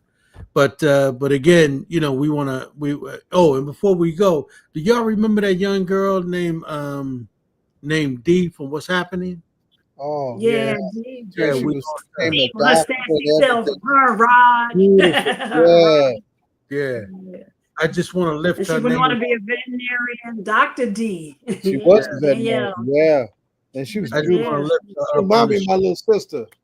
Yeah. I remember, you know, watching that show, man. Loved her, man. She she was the show. You know what I mean? Yeah. And Give me $5. You don't want to tell, give me $5. yeah, she had such a personality. You know, There she go. You hear us talk about you, right? Hear it. Thank you. The Everyone. teacher of the year. So Rafisa, we just wanted to say thank you because you know we know you got your hand all over the place. We didn't know what such a power broker you were, you know, and until Nafis exposed it, and so we're like, okay, you in the futurism world. Yeah, you became somebody else's right hand. How many right hands you got, Afisa, huh? Naseed blew you up tonight. Yeah, we've been working together for a while, and you know, he just does phenomenal things all around the city, and so much for the youth. So it's applaudable. Well, please keep us posted as Khemfest comes. Yeah, and everything. So yeah, keep us aware of things. And we get ready to sign out. Zaid, you gonna take us out? I just I wanted to lift up a love and prayer to Terrell Pittman and his family. We got a new case. His aunt was killed in the mental health crisis by 4 New Brunswick police officers. 4 grown men armed to the teeth couldn't handle a 120-pound, 68-year-old black woman. It's ridiculous. Yeah. We'll be in New Yes, Brunswick. we may have to do a panel because if you remember, you had the case in Fort He's going to be Lee. on next week. Terrell's going to be on next week. Yeah, because I was just thinking the case in Fort Lee that happened, and then this, and I'm like, a senior citizen, what happened? Because the state has not implemented the programs that we need to give people the help that they need, right? So we got to put some pressure on your friend, the Attorney General. All right, y'all. So have they named the prosecutor yet? I'm sorry. Go ahead. Yeah, let's end the show because and we can talk I gotta about break it fast too. Yeah. All right, y'all. So we thank y'all very much. We want to say, you know, safe travels to our, you know, co-host John Austin, you know, all of our other co-hosts that are out there, everybody. We say peace to y'all. And as my brother Zaid said, we'll catch you where, Zai? In the whirlwind. Catch y'all in the whirlwind. Peace. All right.